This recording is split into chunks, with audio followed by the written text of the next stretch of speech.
Act for the story so far. Act I. In an alternate reality where Ranma married Shampoo, their daughter had somehow obtained a magic locket that allowed her to cross dimensions. A few accidents later, several of Ranma's children from various realities ended up in one reality, where Ranma was still a teenage youth.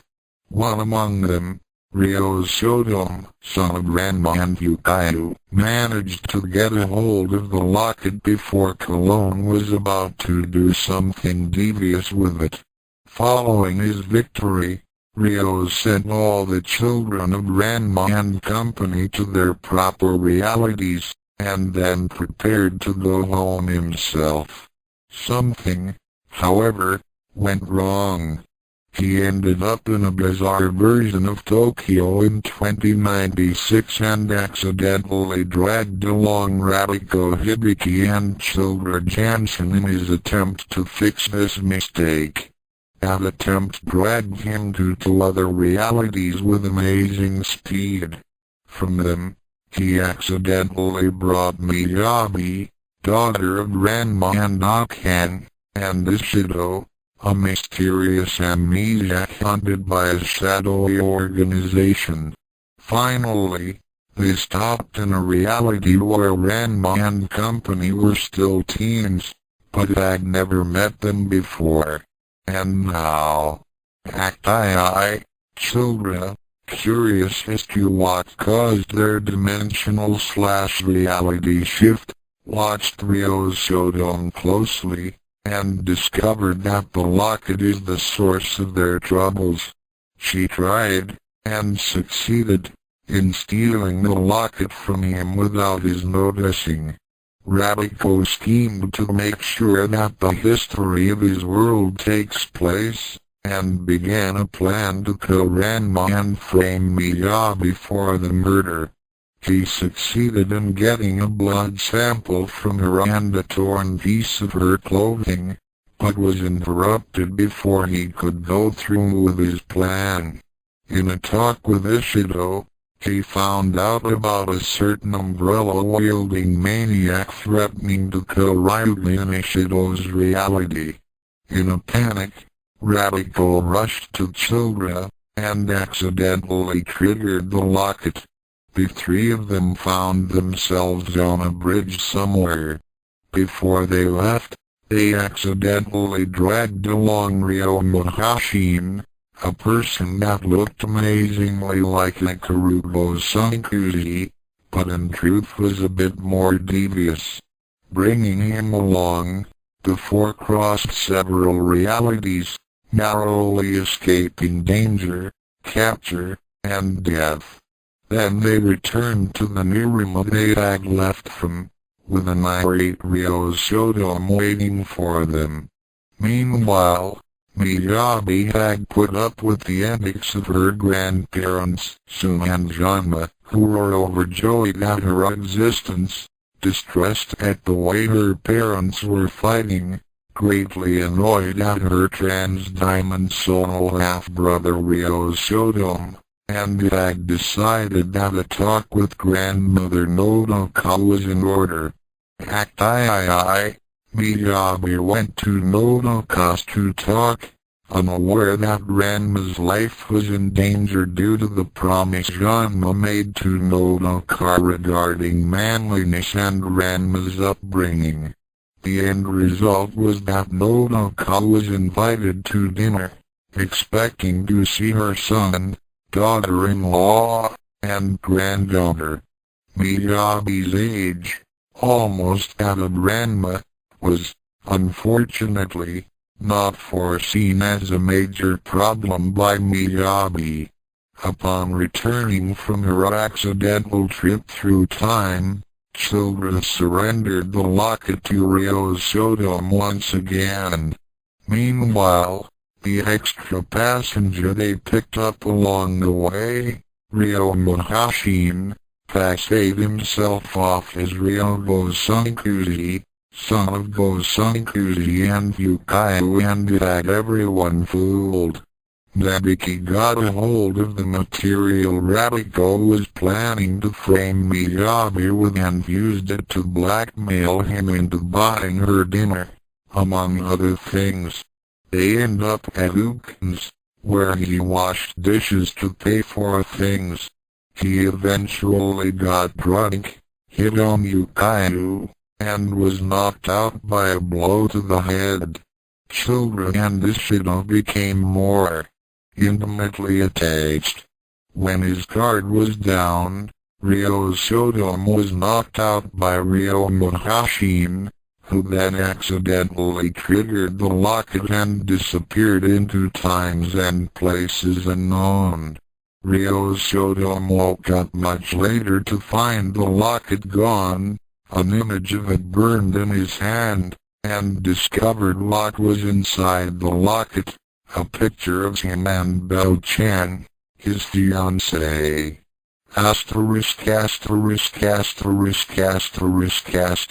Ishido woke with a start, nearly jerking upright and laying waste to whatever demon from his past had captured him but something made him stop and look down. What he saw startled him, but that was quickly replaced by an unfamiliar feeling. He brushed back the blonde bangs that had fallen in Childra's eyes, murmuring words from a song he had once heard. On a hot summer night, would you bare your throat to the wolf? He was looking up at the ceiling, not really expecting an answer, so he was more than a little startled to hear a soft yes from a sleepily blinking Childra. Ishido was not used to this sort of situation and stammered, "Yeah. Childra blinked and smiled sleepily up at him. Ishido had the natural reaction. He blushed furiously. Childra chuckled a bit and fell back asleep, leaving Ishido to his ponderings. A bit later, Ishido waited for Childra in the restaurant part of Ukin's, looking alarmed and more than a little worried. He had gotten up and gotten dressed soon as Children had gone back to sleep. Then, he had stepped outside for a bit, to jump to the roof and watch the sunrise. He had a lot to think about.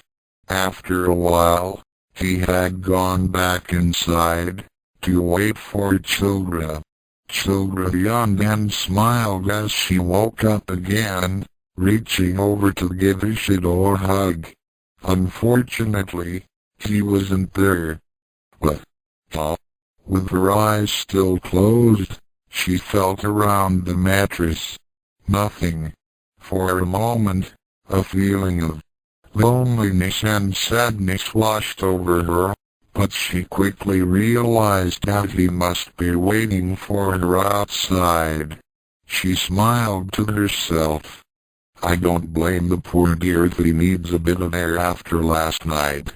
After a bit of lazy procrastination and stretching, she rose from the bed and got about getting dressed. When she got into the main room of the restaurant, Ishido was standing by the doorway, looking into a scrap of glass. It was mirrored, and just large enough, apparently, for him to see what he needed to see that the answers didn't lay in his reflection. She walked up to him and draped herself over his shoulders. Hi there, little eyes. Sleep well? Ishido stiffened a bit. Children wouldn't have noticed, if she hadn't been draped over him the way she was. He gently disengaged her from himself, then stood up, gazing at her with his crystal-clear eyes, a royal of indefinable emotions like a storm in his eyes. He took her by the shoulders and pulled her into a corner. Children felt the first stirrings of fear and sadness start, but ignored them to concentrate on what her lover said. The words that followed hit her heart like a northern hailstorm. "Children, after last night, I had to think, to be alone, to work out what I'm feeling." Simple words, and they didn't contain much of a message, in the usual sense, but their meaning was clear. She had given herself to him, wholly and without a reservation, and he was now refusing that gift. Children drew upon the last vestiges of her strength and managed not to break down until Ishido had gathered his things and walked out the door, near oblivious to the shine of her held-back tears in her now emerald green eyes.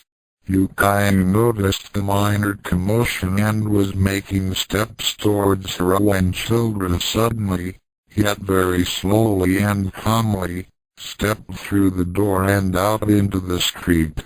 Looking to see which way Ishido went, she took off in the opposite direction. Yukai made a quick decision, and took off after her just barely remembering to put the closed sign up on her door before tearing off after the near-broken girl. Ryo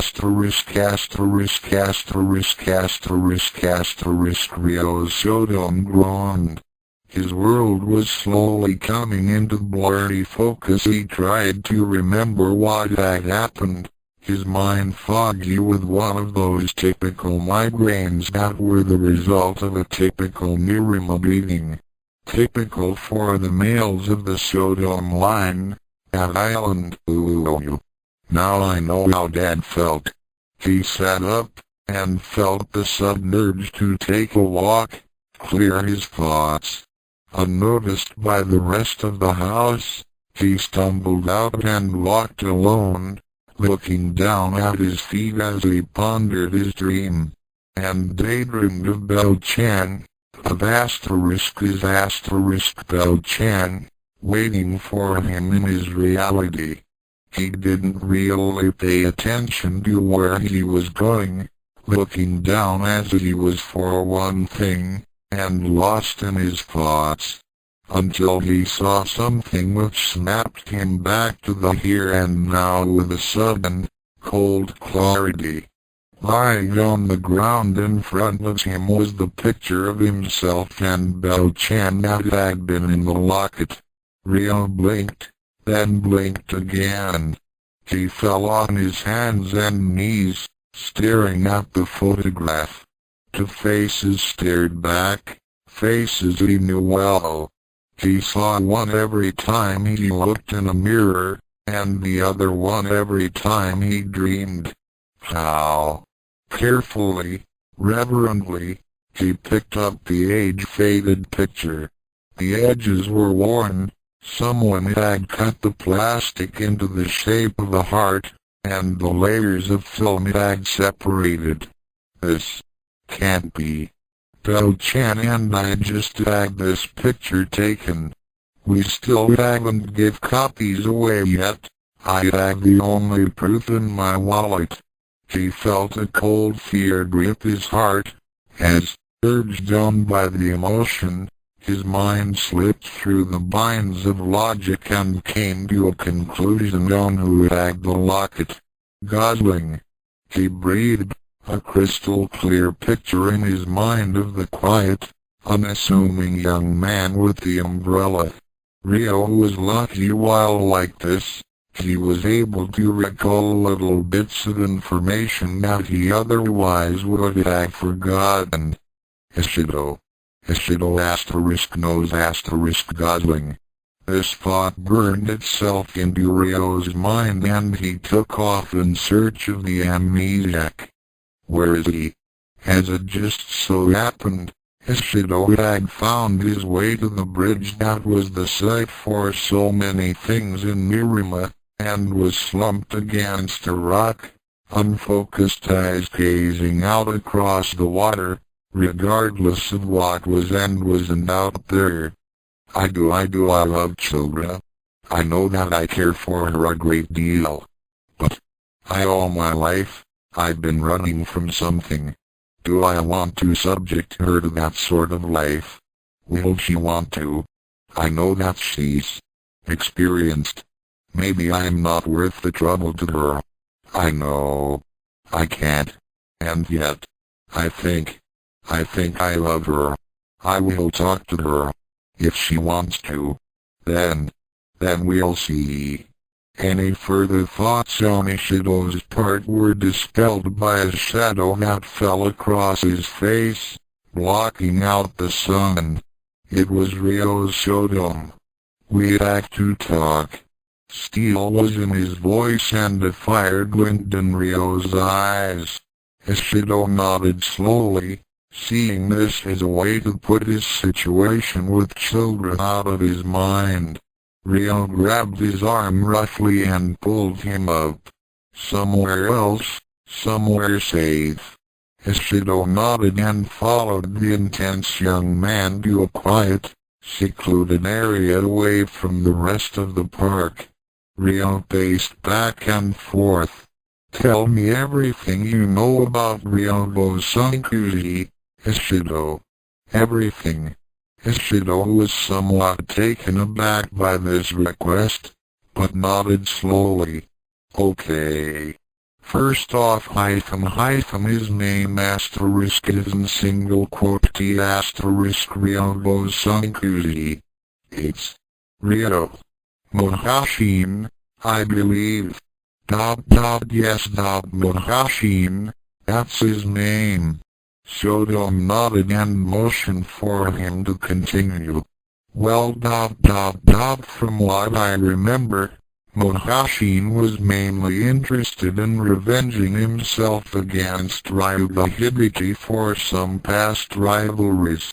He used the same style of martial arts, centered around the umbrella.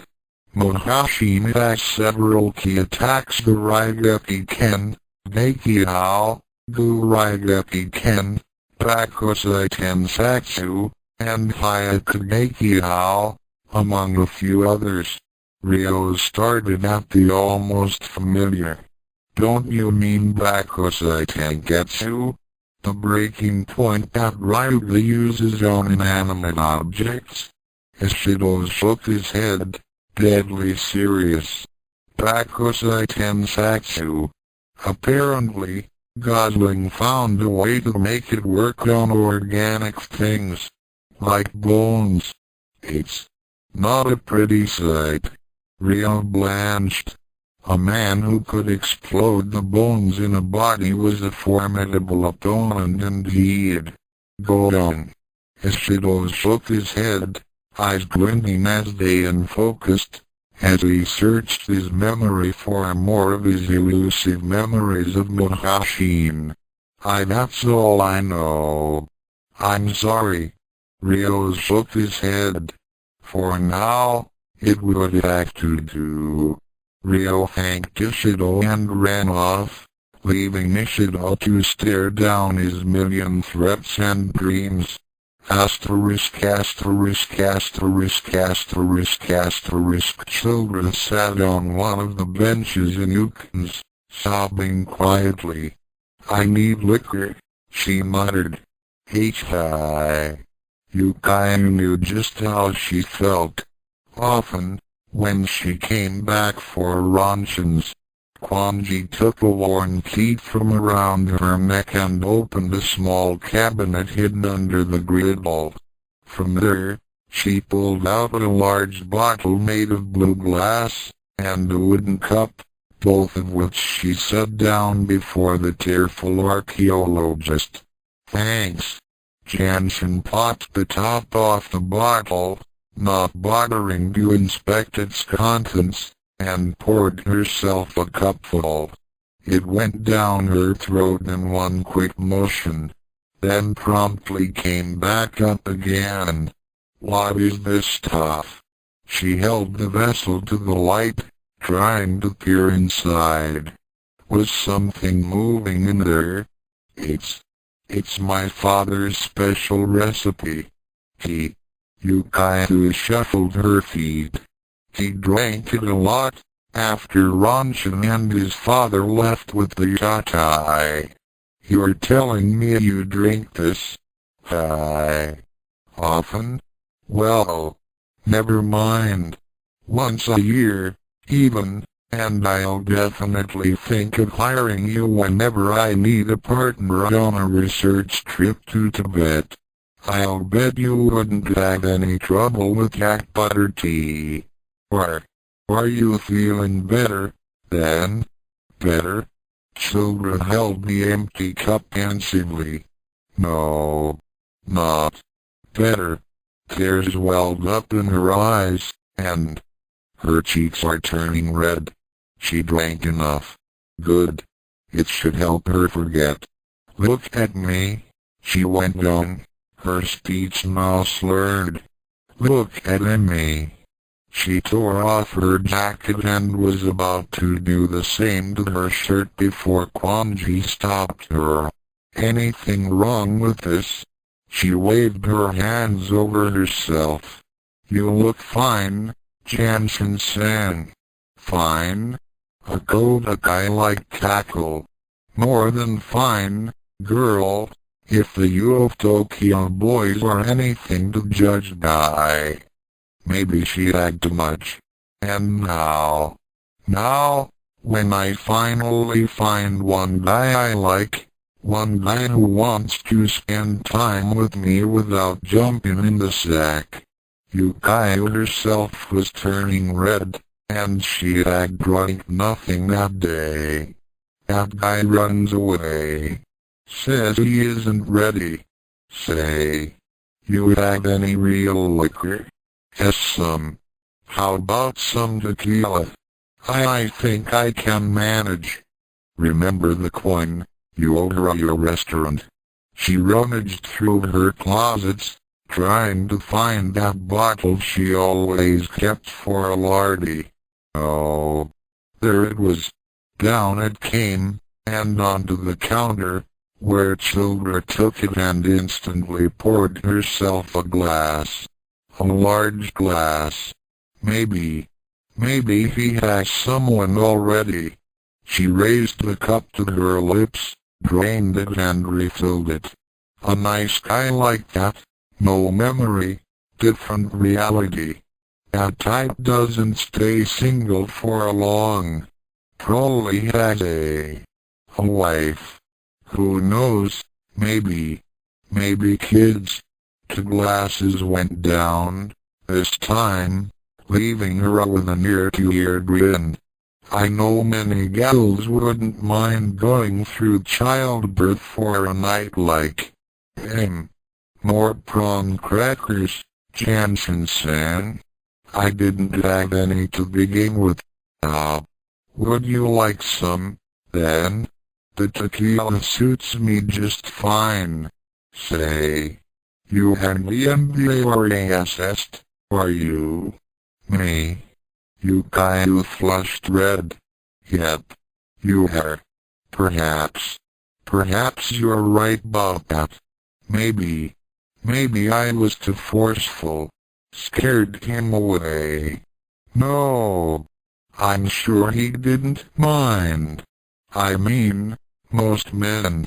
Buken covered her mouth with her hand. There were things that someone who prided on being Ranma's cute fiancé just didn't say aloud. You're right. He was a tough nut to crack. Another grin, so to speak. But when we got down to it, she turned pale, and dropped the cup. Maybe I wasn't good enough. Why doesn't he want to? What if I went too quick? Maybe for him. There isn't anything else anymore. Oh God. Yukaiu reached over to embrace her, but before she could, Childra grabbed the bottle and slugged a good portion of it. What am I crying about, anyway? She asked the room. I'm not even sure maybe I don't love him. Ever think of that? She waved an accusing finger at an invisible spectator. Maybe it was just the hunt, the fact that he isn't the sort of man to jump into bed with any woman. What am I gonna do? Children, Kwanji put her arm around her neck. I know what you're going through. Believe me. And the time traveler ignored her sympathy and went on with her sobbing rant. If you won't tag me, then what will I do? My life. It isn't worth anything without someone to hold on to. Oh, Yukayu. I don't know what to do. She could no longer choke back the tears, and collapsed crying onto Yukayu's bosom, while the girl shushed her and gently stroked her hair. Asterisk asterisk asterisk asterisk asterisk. It had been an interesting couple of days for Reiraku Hibiki. So far he'd visited at least 6 different dimensions, met and trained a little with his great-grandfather, helped his great-grandmother with her store, and did a few unclear things. One of those unclear things was currently walking next to him as they strolled through Nirima.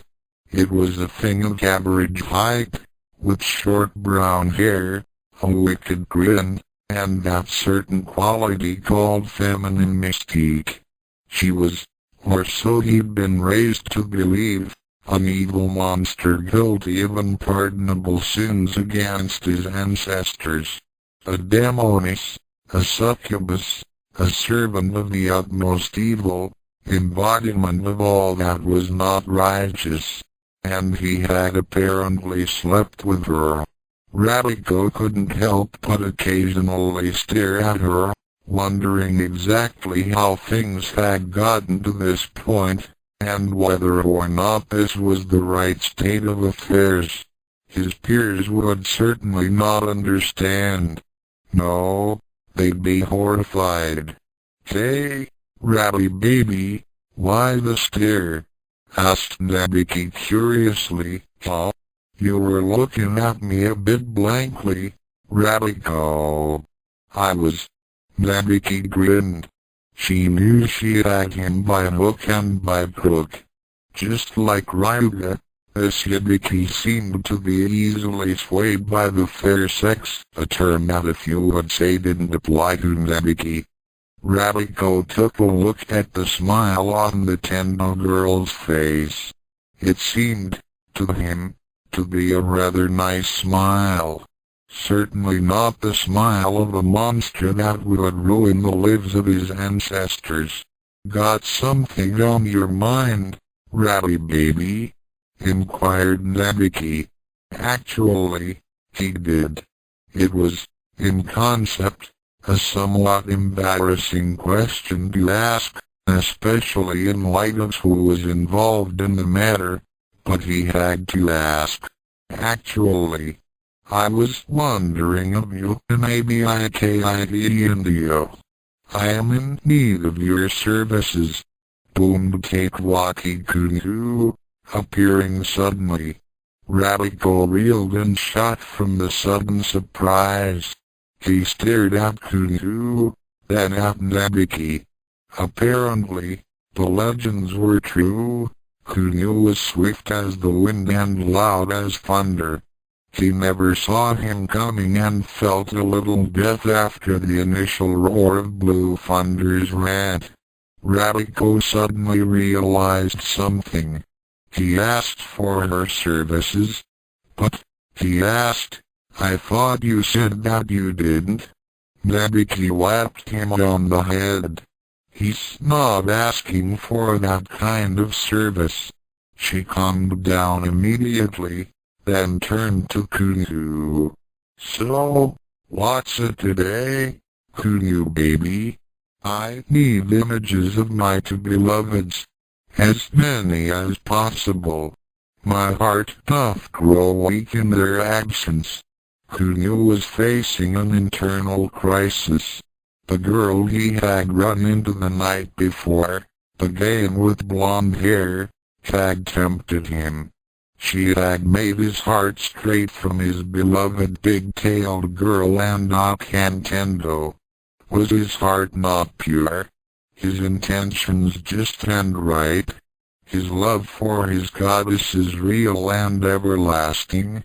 He had awakened on this day, determined to refocus his romantic resolve on his two true loves, and none other.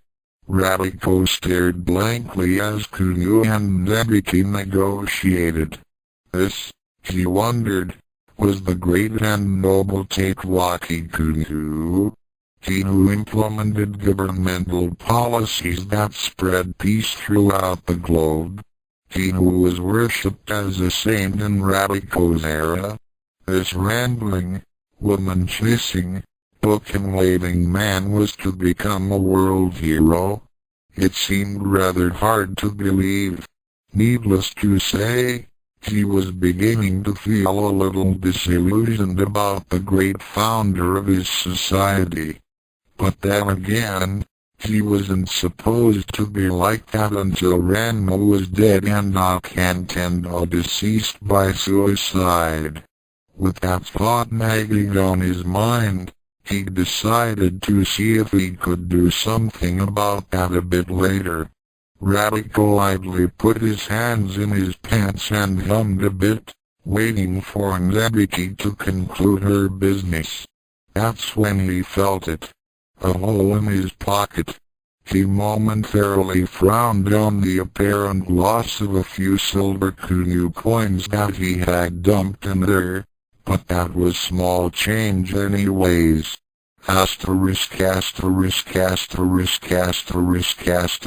Yukaya went about tidying up the room in which Nebiki and Radiko had spent the night. She blushed when she noticed the sheets were considerably undone, and wondered what Nebiki had done last night. As she flapped out the blanket, getting it ready to fold, something shiny and metallic flew in the air and landed with an clank on the floor. She immediately recalled the 2 gold coins that Children had given her, and checked the floor. Instead of antique gold, however, there was an odd and somewhat large silver coin. She held it up to the light, inspecting its image. No. Can't be. No way. She flipped the coin in her hand, feeling somewhat disappointed. Any currency that had Tatewaki Kunio on the front couldn't have been too valuable. At least, at the rate things were going right now, they certainly weren't. Tatewaki Kunio, global savior. Sewer. Ye gods! Is there no service in sight within the meager confines of this eating establishment? Service. Where is the service? Yukaya narrowed her eyes. Well, speak of the devil. Hold on. Wait a second. I'm coming already. Continuing to flip the coin, she stalked off to the cash register in the front. What the hell am I gonna do with this piece of junk? She wondered, tossing the coin again. By a street, in a fashionable part of town, under a large table and sitting on some pseudo-fancy plastic furniture, Nebiki and Radiko were doing their best to relax under the pleasant outdoor conditions of the day. Nebiki was succeeding greatly, Radiko wasn't. So, tell me again why you have Kunio's face on your cash? Asked Nebiki, munching on her yakitori with one hand, inspecting a Kunyu silver dollar with the other. It was definitely real currency, with a good quality to it as well. Their rendition of Kunyu, whoever made this silver coin, was incredibly flattering. "Didn't I tell you this already?" asked Radiko, feeling as if he was being a bit mocked at the moment. Yeah, but I still get a kick out of hearing it, so tell me again, HM. She grinned as she munched on her yakitori. It was a good morning so far, with Radiko having enough money left over to buy her a modest brunch, and now some fairly amusing storytelling. Okay, it goes like this. Radiko explained how Kunyu turned to religion after the demise of Akan, a part of the story that Nebiki didn't like at all. Then he went on to tell how Kunyu had begun a movement of social and government reform which led to the current/future status of Japan. Nebiki was snickering terribly. "Hey, this isn't funny," insisted Radiko. "He helped make the world a better place. The man is considered a global savior." Nebiki spat out her drink and began laughing rather loudly. "Ah, forget it." He frowned and gave her a disapproving glare, but still couldn't help how much she didn't single quote T look like an evil scourge from hell and did look like a very normal, maybe even beautiful girl. And on the subject of girls, he still wanted to ask. "Hey, Nebiki," he said, sounding somewhat nervous. She managed to slow her nearly out of control laughter back to a controlled snickering. "HM?" she managed between snickers. I didn't. I mean, Yukayu. Well, you said, how one asks if one had slept with one's great-grandmother. He didn't know, but he wasn't making much progress in making up an effective method for it either. It was bad enough that he had apparently done so with the evil Tendo. A part of his mind was screaming in horror and echoing pervert, but it was located next to his directional skills so it wasn't really heard very well. "What about you, Caillou?" wondered Nebiki, finally recovered from her long laughing streak. "Well, I was wondering what a grand day it is indeed for the Blue Thunder," boomed the voice of Nirima's resident kendo master. Radiko was jolted out of his seat by the sudden Blue Thunder vocal ambush. Kunyu blinked, noticing the sudden movement, and saw only Nebiki Tenbo sitting at a table and some strange fellow apparently sprawled on the floor. "Ah, Nebiki Tendo, the mistress of the end. Would you not agree that this is a fair day indeed?" "Yeah, nice day, nice day." She tried to look at Kunyu and imagine him as a world savior. "Nebiki Tendo, are you feeling well?" Kunyu peered at her with some curiosity as she began to snicker uncontrollably once more. "Sorry Kunyu baby, just had a joke on my mind, that's all." She sniffled a bit, fighting back the urge to start laughing again. Then it happened. Her money-making instinct kicked in. She slowly stopped snickering, gaining a sort of calmness, and looked at the coin which Radiko had shown to her. It was indeed a very well-made coin. Incredibly flattering. and of a fairly large size too. Something Kunio would certainly take a liking to. For a price. Hey, Kunio baby, I think I might have something that'll interest you, she said, holding the coin between two fingers and grinning. But I thought you said you didn't, began Radico, who'd finally recovered from his blue thunder surprise. Nabiki gave him a look that would be fatal to many small animals and plant life, and was about to whop him when a bookin did the job for her. Gregan, do you suggest that the Honorable take Waki-Kunu requests indecent services from the likes of Nabiki Tendo? Kunu finished his rant with his book and held high, and somewhere in the background a bolt of lightning streaked across the sky. Apologize, her. I'm sorry. I'm sorry. Nabiki grabbed him by the collar. Have a seat. Be very quiet, she hissed. This won't take too long. All right then. Where were we? Muttered Nabiki. Oh yeah.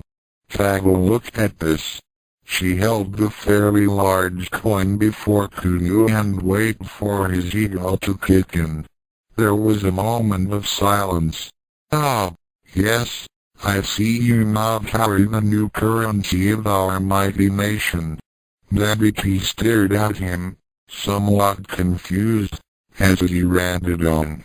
I saw the first of this coinage at the eatery of the one known as Kwanji, upon which she freely gave it to me in much haste, obviously with great joy upon seeing how the sagely persons in charge of our nation's monetary system have seen fit to place the image of Tadewakikuno upon our monies. Nabiki sighed and turned away, muttering a small curse at Yukayu. Meanwhile, Radico was counting the Kunu bills, wondering exactly how much he had anyways. As fate would have it, Kunu noticed. He grabbed a handful of bills, staring at them. Radico didn't know exactly what to do. Apparently the savior of the world had just taken his money, and it wasn't the sort of situation he was used to dealing with. Hey, fa! Do you see? Do you see? This unparalleled visage of mine doth indeed adorn all the monetary units of Japan. My greatness is acknowledged by all. Yay, chay. Asterisk URGH asterisk. Radico stared at Nabiki. Nabiki. What? She hissed. You just married the global savior. Don't worry, he gets hit like that all the time. Now get me a drink, HM.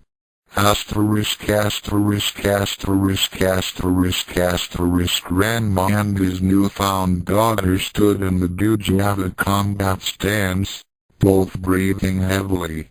Ranma had offered, rather awkwardly, to spar with her. Both father and daughter found some inner peace whenever they practiced the martial arts. However, her father's reluctance to try to hit her wasn't helping her relax, and was in fact somewhat irritating. All you're doing is dodging, she yelled. I single quote hit girls, he replied calmly. Didn't I ever tell you that? I don't think you did, Dad, she replied, then surprised him with a sudden and extremely quick flurry of attacks, ending with him flying out to the pond. Miyabi stepped out by the pond with a smug look and said, So, what do you think? Ranma-chan dragged herself out of the pool, muttering something about rather violent genetics, and said, "Hey, pretty good." Miyabi felt her pride swell a bit. And then Uncle Tatewaki was suddenly there, groping her father. It was, from her viewpoint, fairly disgusting, and in fact incredibly disturbing, possibly to the point of mild shock. Uncle Tatewaki was groping her dad. Oh, my beloved big-tailed goddess. Ranma felt Kunyu's hug tighten even more, and her temper went skyrocketing. "Get off me, you pervert!" She slung Kunyu away in an over-the-shoulder toss, but didn't realize where she was flinging him. Miyabi leaped and slammed the flying Kunyu with a spinning roundhouse kick back towards Ranma, who just ducked and let him hit a boulder and sink into the water. "Idiot," she mumbled. "Island, is Uncle Tatewaki okay?" inquired Miyabi. "I didn't mean to hit him so hard. He's fine. Gets it all the time. Ain't that right, Kunyu?" she asked, dragging him out of the water.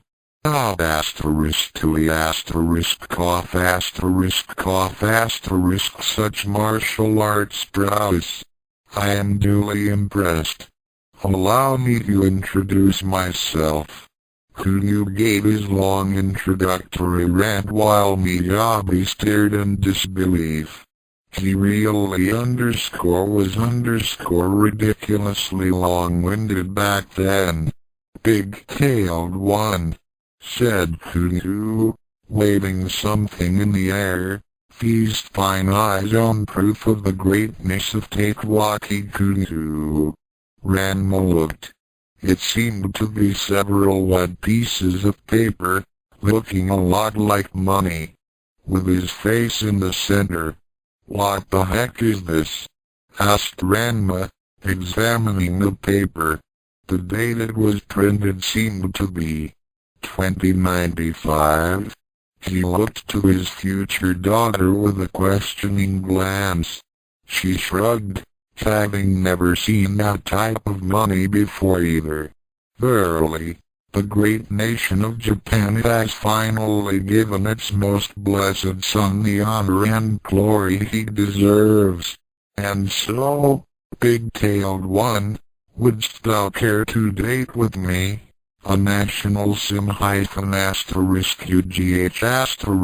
Kunyu went flying across Nirima's skyline once more. "Damn sicko," muttered Ranma. "Why is Uncle Tatewaki groping you, Dad?" asked Miyabi, giving her father an accusing glance. "Hey, it ain't like that." "Well, how is it like, Dad?" "He doesn't know about the curse." "He doesn't know?" Miyabi turned away from Ranma, shaking slightly. "Hey, Miyabi." Ranma reached out and tapped her shoulder. And that's when Miyabi started laughing. "H-A-H-A-H-A-H-A-H-A. What? This ain't funny. H-A-H-A**snicker**H-A. It ain't funny, I tell ya." Miyabi breathed in and out deeply in an attempt to calm down. After a few minutes, it actually worked. "Why haven't you told him yet?" she asked. "I thought that at least Aunt Nabiki would force you to by now. She's gonna marry him, after all." "Nabiki? And Kunyu?" Ranma blinked. "Oh yeah. You know. Actually, that makes sense." He recalled the time Nabiki told Kunyu about how he and the big-tailed girl were connected. It wasn't a pleasant memory. "Come on, let's get back to the dojo. You ain't kidding me like underscore that underscore again, she said with a smirk. Oh, is that a challenge, Dad? Asked Miyabi. All right. And so, Father, although by appearances, one wouldn't have guessed so, and daughter returned to the dojo, feeling at least a little more upbeat than before.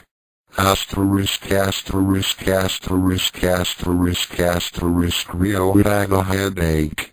That wasn't surprising. His skull had been attracting blunt objects with distressing regularity ever since spring crossed his path. The added stress of dimensional travel didn't help any. He needed to get home. His fellow travelers needed to get home.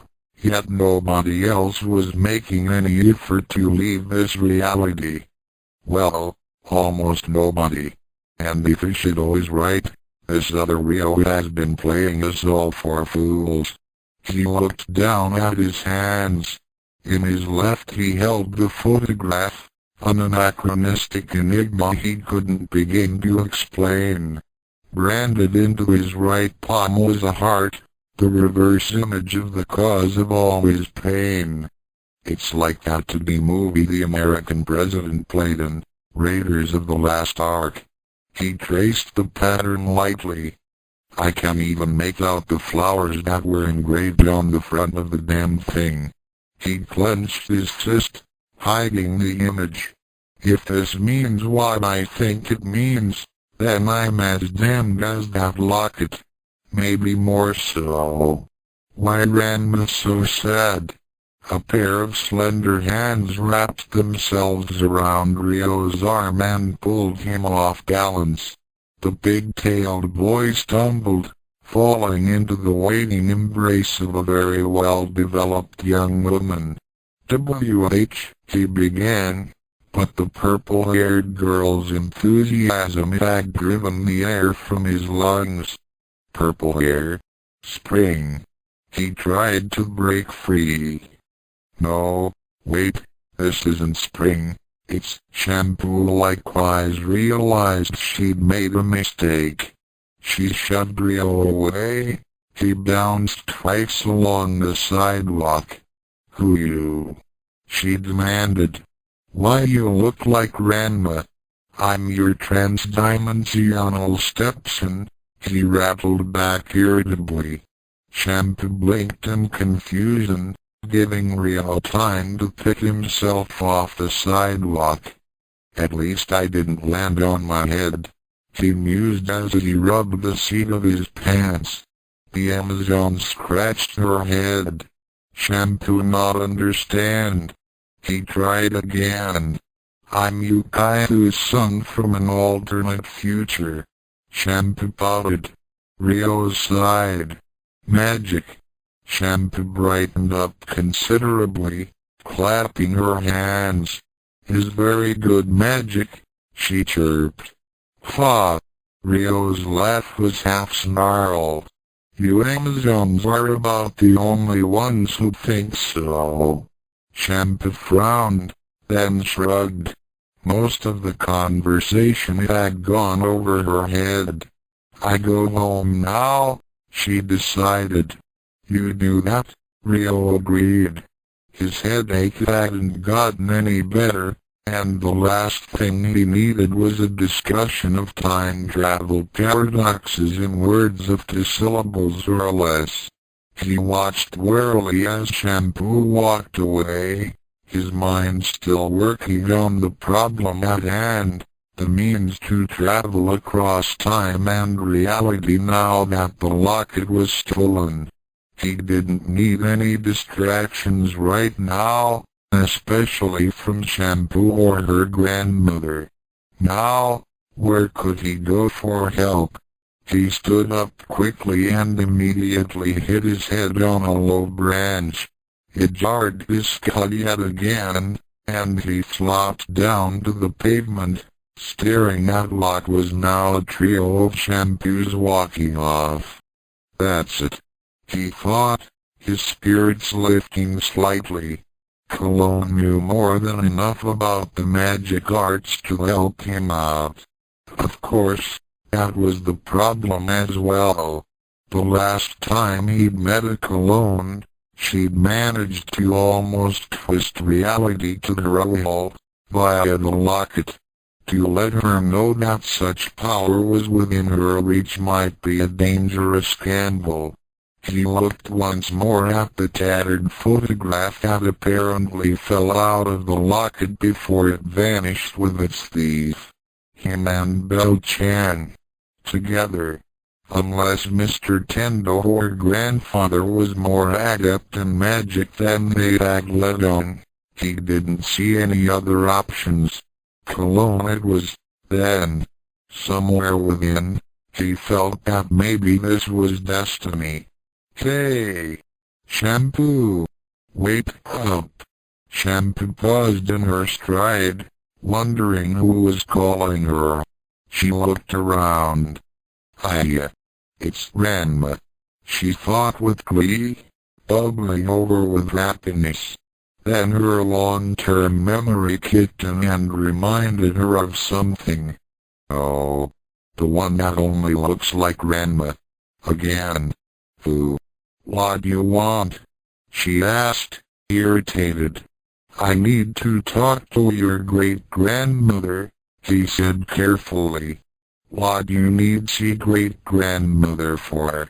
She asked suspiciously. Ryo hesitated.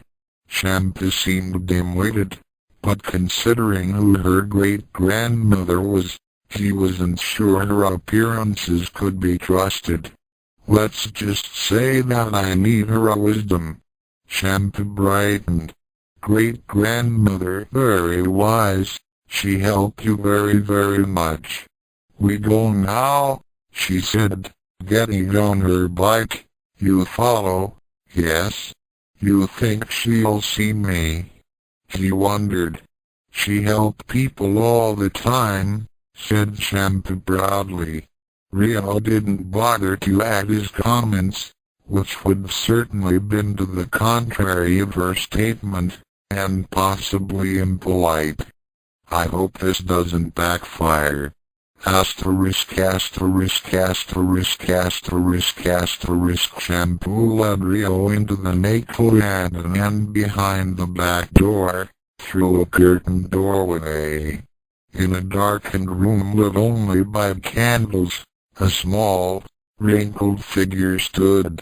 Welcome, said she, in a raspy voice that set his hairs on end. He stepped in front of her, feeling uneasy with the examining gaze that she gave him.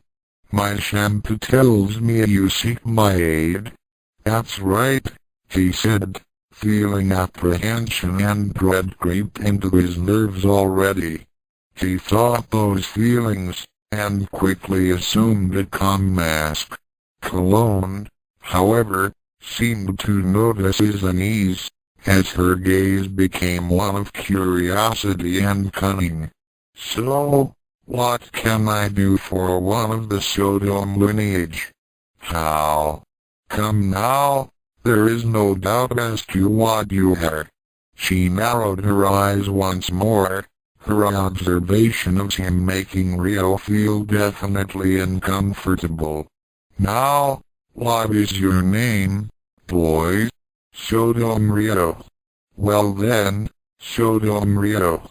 What's on your mind? Ryo paused a moment, trying to find just the right words for this next question. Do you? Has there ever? He took in a deep breath, not liking the fact that he was appearing nervous before the old hag. You're familiar with magic, yes? Cologne nodded carefully. She sensed this boy was hiding something, else why would he seem to choose his words so carefully? Has there ever been an object that was rumored to affect time? Inside, he began to worry. Was that saying too much already? No, it couldn't be. Time? Be more exact, boy. You're being rather vague. Cologne hoped to bait him into revealing more than he wanted to, although she doubted it would work. One had to try. Oh, perhaps. Traveling through time? Asked Ryo. Oh, time travel, is it? Well, there is one device. She grinned as Ryo became obviously eager despite his best efforts to remain calm. And, as any good Amazon would do, she took advantage of it. What interests you in time travel, boys? What to say? He knew if he said he was from the future, she may become dismayed. After all, he was proof that Shampoo didn't get Ranma, and _that_ he guessed, would start trouble rolling along again like it did the last time her counterpart found out about things. What to say? Suddenly, he had it all figured out. I've been banished to the past by someone using magic. It wasn't a total lie. He somehow banished himself. Cologne sensed truths hidden behind carefully placed words, something she wasn't used to hearing from young people. The boy was sharp indeed. Now, if he was from the future, tell me, she said, casually, as if in pleasant conversation, how is my Shampoo doing in the future, HM? Ryo smiled. She's my stepmother. Cologne's smile grew. Is that so? And do you have any sisters, perhaps? I do. Her name is Spring. She's very much like her mother. You're quite fond of her too. More half-truths, but he didn't see any other way to go. From experience, he knew that he couldn't be a Boy Scout, not when dealing with her. Now, to add the hook, another half-truth. She's been thrown into the past as well, although I don't know where she was sent to now. I just want to bring us back to our home. She is not in this time with you? Cologne asked, a little worried about her future heir. No. When I last saw her, she disappeared in a flash of blue light. The same thing happened to me later. Sensing truth behind those words as she had his body language, breathing, tone of voice, and all other signs of truth/lie-telling, Cologne grunted in satisfaction. Of course, she knew that her Shampoo would get son-in-law in his proper place, but it was nice to confirm it anyways. It was unfortunate that Ranma had apparently had an affair which produced this boy first, but she cared mostly for the end results. About, time travel? Prodded Ryo. HM? Oh, yes. She inhaled deeply from her pipe, then continued. There is one artifact. It is called the Nanvan Mirror. According to legend, it can bring a person to any place at any time. It was also supposed to be mildly inaccurate at times. Bingo.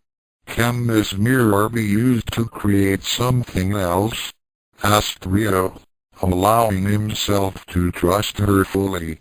He knew she'd pick up on the body language, and give answers more freely. Create something else? Like what? The person that sent us here used a locket of some sort. I almost took it from him. But as you can see, he said, showing his burned palm and the impression of the locket within it, I didn't quite succeed. Oh, Did the locket do that? Queried Cologne, looking at his injury. Yes, those are burn marks of a magical nature indeed.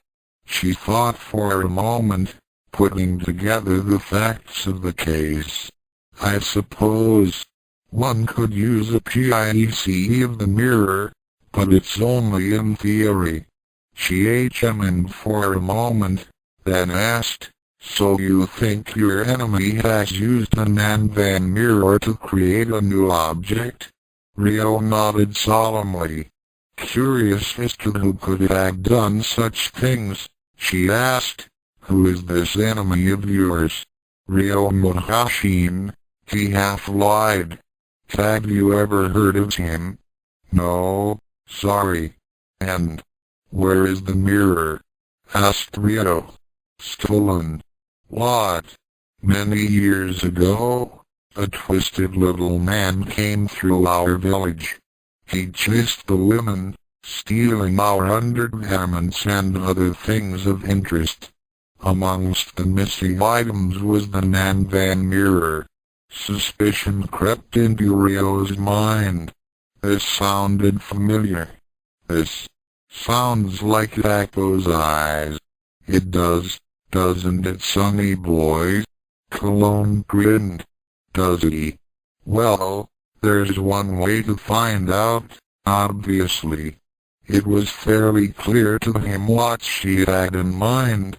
He had to take on Happosai. That was something he felt he had much practice in. But it was persuading the little lech to hand over the mirror that might be the problem. If worse came to worse, he decided, he'd tear the old man's room upside down. Thanks for the help, great-great-grand-stepmother. Good luck, boys, Cologne warned. He's a tricky one. As Ryo departed, Cologne called Shampoo to her. Great-granddaughter, I have a task for you. Keep an eye on the one that just left. Checking on him occasionally. He tells me the truth, and yet hides something. Asterisk asterisk asterisk asterisk asterisk. Ryo Saotome fiddled around with a pen, lost in thought. He needed the Nanvan mirror to make a locket the locket. That much was obvious. The problem? It was the freak's mirror. Cologne herself had admitted as much, along with the fact that the Amazons hadn't been able to reclaim it. Considering how powerful an artifact it was, and how weighty the combined strength of the Jotsuizoku, that said a lot for Happosai's tenacity. How did one go about tricking a geriatric, demonic martial arts master into giving up his prized possession? Several thoughts flew through his head, only to be promptly discarded. They all seemed fine, all beautiful and perfect, but one tiny detail, like the fact that he wasn't invincible or invisible, eventually spoiled each's plans. Blast. Barring paradoxes, the fact that he'd already used the locket meant that he would be successful. Eventually. It was a bit of a comfort to know that he'd manage it somehow, yes, but for the moment, he was stumped. Ryo's mind went in circles, reconsidering the options. There must have been something he hadn't thought of, something he'd overlooked. He thought of sneaking into Happosai's room, but the threat of discovery was too great, and not just by the midget. Half the female population of Nirima already thought of him as a pervert. Finding him sifting through what would likely be mountains of soiled lingerie would hardly improve his image. To use shampoo as plump bait was tempting, very tempting, but it also had its complications. True, any handler worth his age would latch onto the wrong side, leaving a perfect opening, but a Happosai would probably not carry the mirror around with him, and he would have to give the blue-haired Amazon incentive to do as she was told. Shampoo had already mistaken him for Ranma. If he encouraged her physically, who knew what she might do? Ryo suppressed a shudder. What else could he try? There was a shiatsu spot for nearly everything else. Could there be one he could learn to paralyze the freak long enough to get the mirror? Maybe Dr. Tofu can teach one to me, he mumbled, still nibbling on his fingers and staring intently at the pavement. Doctor Who? Without his noticing it, Shampoo had walked out of the restaurant and joined him. Ryo blinked. What did you say? At what? Shampoo asked. Silly boy. No. I mean, what were your exact words? Silly boy talk doctor, but he knows sick. Shampoo no understand. I didn't think you would. But he did. Thanks, Shampoo. It was absurd, but so was the whole situation he was in. Ryo shrugged mentally. Fight fire with fire. He scanned the horizon until he found the Furankan clock. 2 minutes to 5. A grin spread across his face. It was perfect. Absolutely perfect. Saying a quick prayer under his breath and hoping that his intuition was right, he grabbed Shampoo by the wrist and bounded towards the bridge over the canal where it had all begun. With any luck, the setting would also mark the beginning of the end to this adventure, and in just a few more hours he'd be with Bell-chan. Apparently, thinking of his fiancée had made him friendly with his grip, for Shampoo, far from complaining at being dragged across the streets, merely smiled complacently and snuggled up to him when they reached the bridge. Yukai's-san blushed and quickly let go of her hand. She was meant for another. And so am I. You take Shampoo on date, foolish boy. Not quite.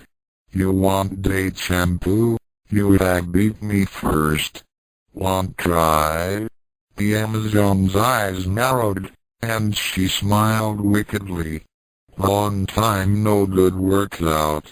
40 seconds till Furankan's 5 o'clock chime. Might as well. Ryo took a few steps backward and assumed a battle stance, watching with satisfaction as the purple-haired warrior did the same. 30, 29. They circled around each other. 19, 18. Ryo imperceptibly shifted the focus of their orbit to the bridge's central drainage grate. 3, 2, 1.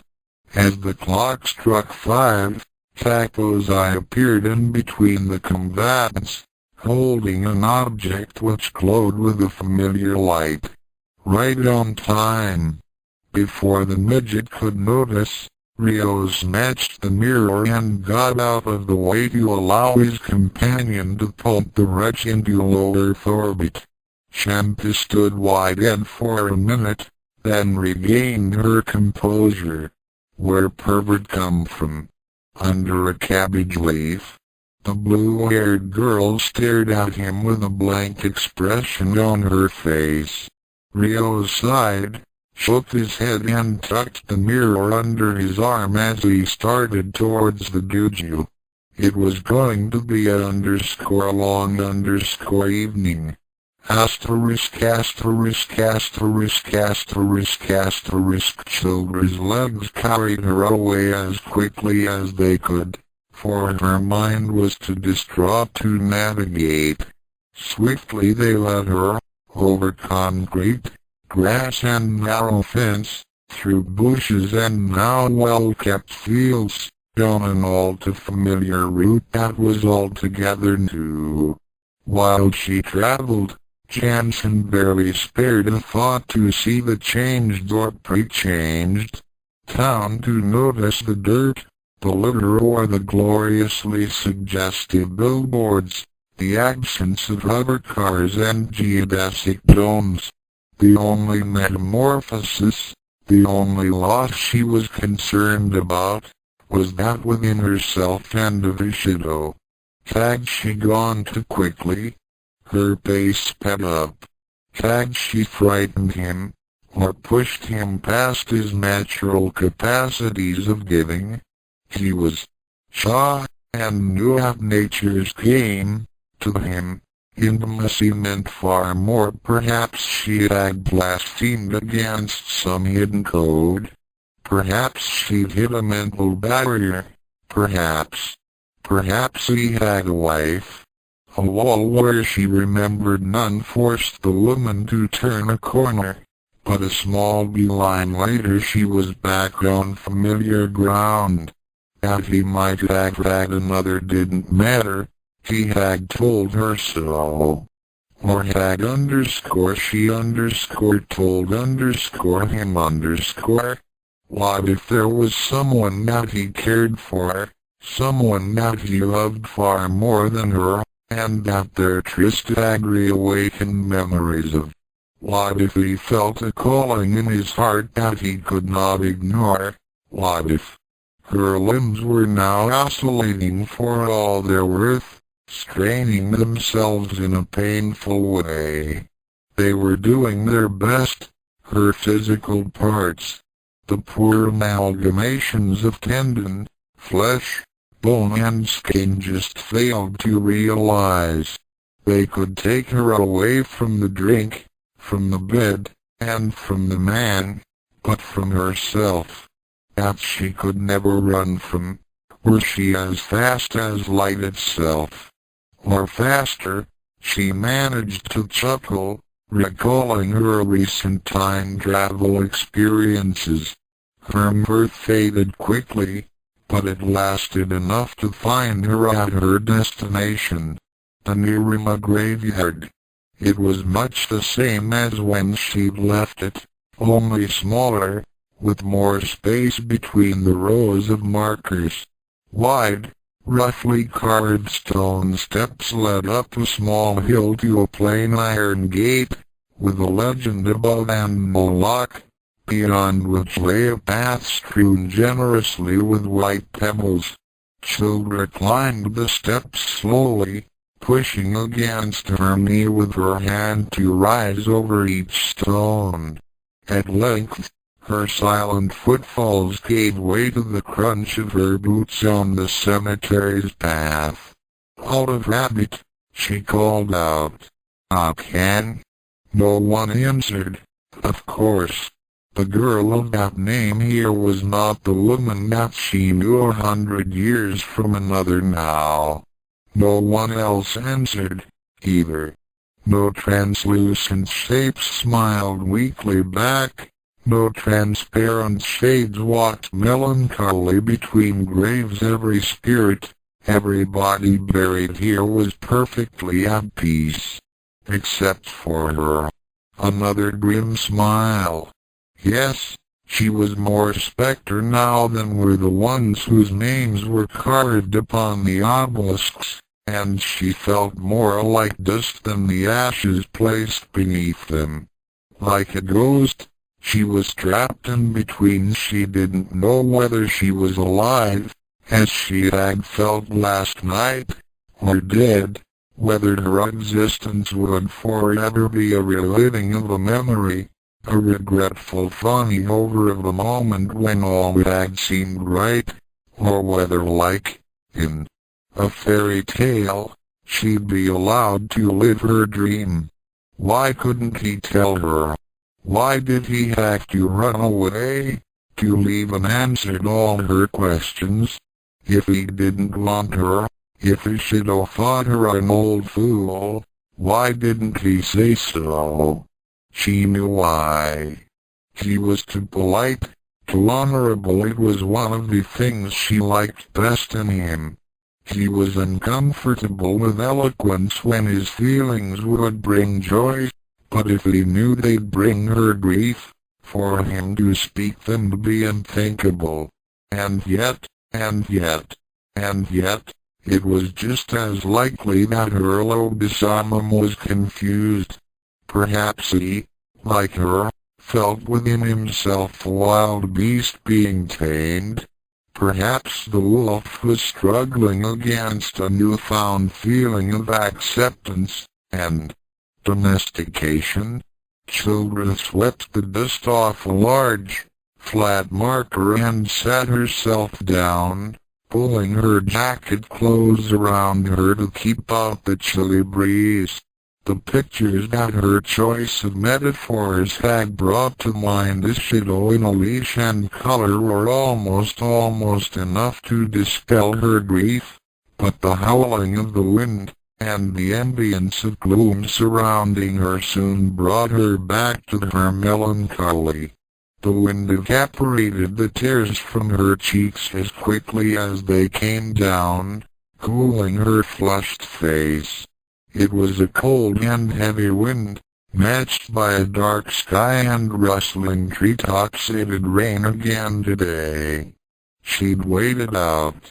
What were her choices, after all? Stay here, catch pneumonia, maybe become Miss Mirima's first resident ghost, or go back to the others and face her judgment. Certain misery, or a 50-50 chance of bliss. Children sneezed, wiped her lower eyelids dry, then reached for her jacket's lapels and never touched the leather. Instead, the coarse cloth of a man's shirt draped over her back.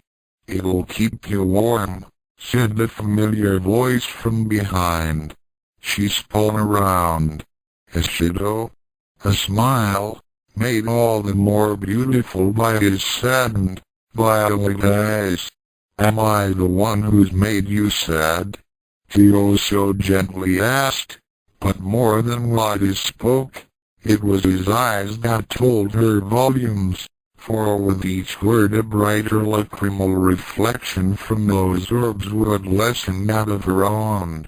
She answered him in that same language, of the body and not of words, with a grin just the right size and an eyebrow partly raised. She took his shirt from her back and wrapped it round their necks as she pressed herself against him and held his head firmly with both hands. As they kissed, it began to rain, but it was now only the sky that cried.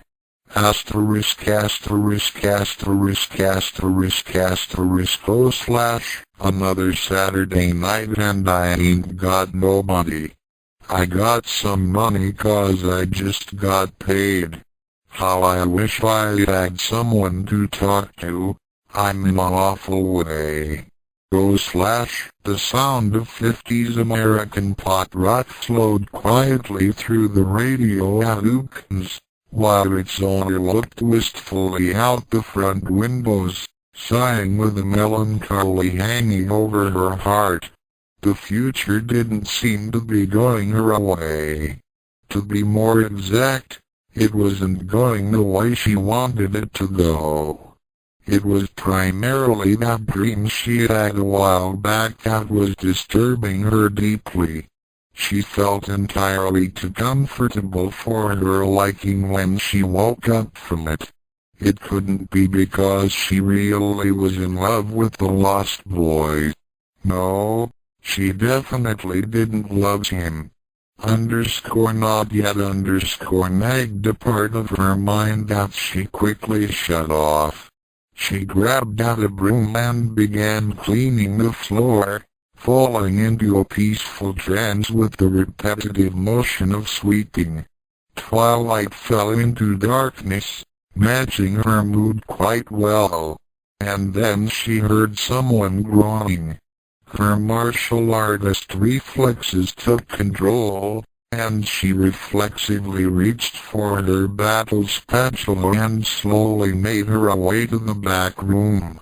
The groaning was continuing, definitely somewhere in the back area. She became angered as she walked further. It seemed as if the intruder made it all the way into her personal living quarters. Whoever this jerk was, he was in serious trouble. Then, a rather interesting thought crossed her mind.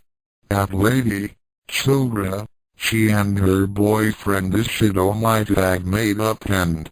oh my! She blushed, brushing that thought aside. If that was them, she'd be hearing _2_ people making noise. That thought didn't help her blush go down any. As Yukaya walked down the narrow hallway in her living quarters, she saw the light to the bathroom was on. For some unexplainable reason, the thought of Childra, Ishido, and the plunger briefly flashed in her mind. She quickly got rid of that mental image and banged on the door violently. Hey! Who's in there? There was no answer. She slammed her fist forward to knock again, and ended up slugging someone's face, just as they opened the door. Ow! Yukaya looked down at the person she'd just slugged, now sprawled on the floor. You! Ow! He managed to say. What? She began to ask, looking distinctly annoyed. What are you doing in my bathroom?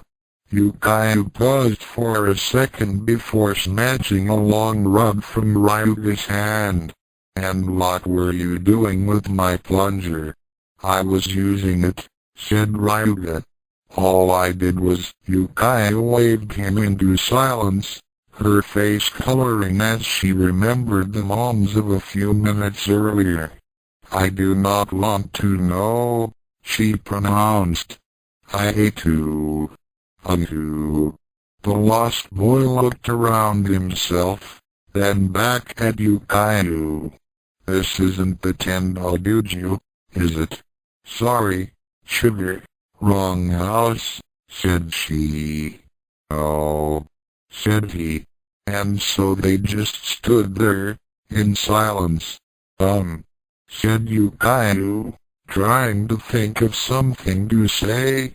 So where were you before you got here? I was at the Tendo Dojo, said Ryuga, trying to. Yukaya frowned as Ryuga's dialogue faded again into silence.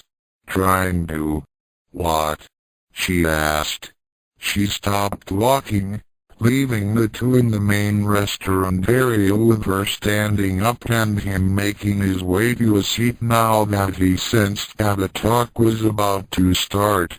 It's not important, he said, sighing. Not anymore, anyways. Hey, what's with you? It doesn't matter what I do anymore, said Ryuga sadly. I mean, the future. You know. Hey, said Yukaya, looking a little peeved. There's no reason to give up on Akan yet. But Miyabi, she's... and Radiko. He saw her. Asterisk John single quote T even asterisk bring up Radiko, said Yukaya firmly. Besides, I had a song with Ranma, didn't I? You. Ryo, remember? Oh yeah, him. Ryuga seemed to be thinking for a moment, then looked into Yukaya's eyes. You really think I still have a chance with Akan? Of course you do, said Yukaya enthusiastically. Asterisk asterisk asterisk asterisk asterisk I hope things aren't too bad for you here, said Akan somewhat nervously. It's getting a little better, Mom, said Miyabi, walking next to her. Actually, I'm kind of worried about tonight. Akan sighed and shook her head. What are we going to do about tonight? Don't worry, Mom, said Miyabi. I'm sure everything will turn out all right. She was sure of that, actually. She had a plan. If Radical and Ryo could run around trying to make things right, why shouldn't she? Those jerks were doing the wrong thing anyways. She'd succeed, and heaven help anyone who'd get in her way. Mom belonged with Father, that was certain, and she'd make sure it was so. She'd do the same for Auntie Yukayo and Uncle Ryuga, Auntie Kasumi and Uncle Tofu, and all the rest. After all, everyone would be happier that way, right? And speaking of couples, Mom, could we stop in here for a while? You want to go in there? Asked Akan hesitantly, pointing to Okonomiyaki. I want to visit Auntie Yukayo, she said, matter-of-factly. You got along well with her, I guess? Wondered Akan. Millimeters HM. Miyabi allowed herself a small smile. It was time to start her work. Asterisk asterisk asterisk asterisk asterisk. Come on, Ryuga, let's go, said Yukayo with determination. Go? Go where? Wondered Ryuga. Ranma's still single and so's Akan, right? Let's get to work. Hi guys, greeted Akan cheerfully as she entered the room. Ryuga seemed to brighten up and Yukayo had a crafty look in her eyes. And then someone else came in, Uncle Ryuga, and Yukayo. Hi. Both of them winced and felt a small chill of fear as Miyabi walked in, followed by Akan. It wasn't that they hated the girl. She was actually quite likable. The problem was that she symbolized their worst fear come true, and then some. Miyabi's small grin increased just a little more as she noticed the discomfort of the two. That meant that they'd be easy to fluster.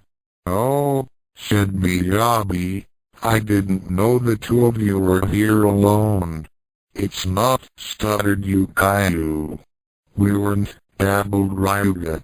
You two didn't start dating till much later, I think. Miyabi, interrupted an embarrassed Akan. Let's not talk about that right now, okay? Okay, Mom, sighed Miyabi. Auntie Yukayo, could you cook some of your okonomiyaki? Coming right up, said Yukayo. As she walked past Ryuga, she leaned down and whispered in his ear, Akan's here and without Ranma. Get to work. Ryuga nodded firmly to himself as Yukayo walked away, then stood up and tried to march over to Akan. Unfortunately, Miyabi got in the way as she sat right between Ryuga and Akan. I just noticed, said Miyabi casually, that your daughter is a lot like you. My daughter? Millimeters HM. Sicko. Ryuga's face was unreadable, a blank slate. His mind, however, was undergoing a brief and almost real-time warp. Asterisk asterisk asterisk asterisk asterisk. Honey, I'm back, announced Ryuga as he staggered into his happy home.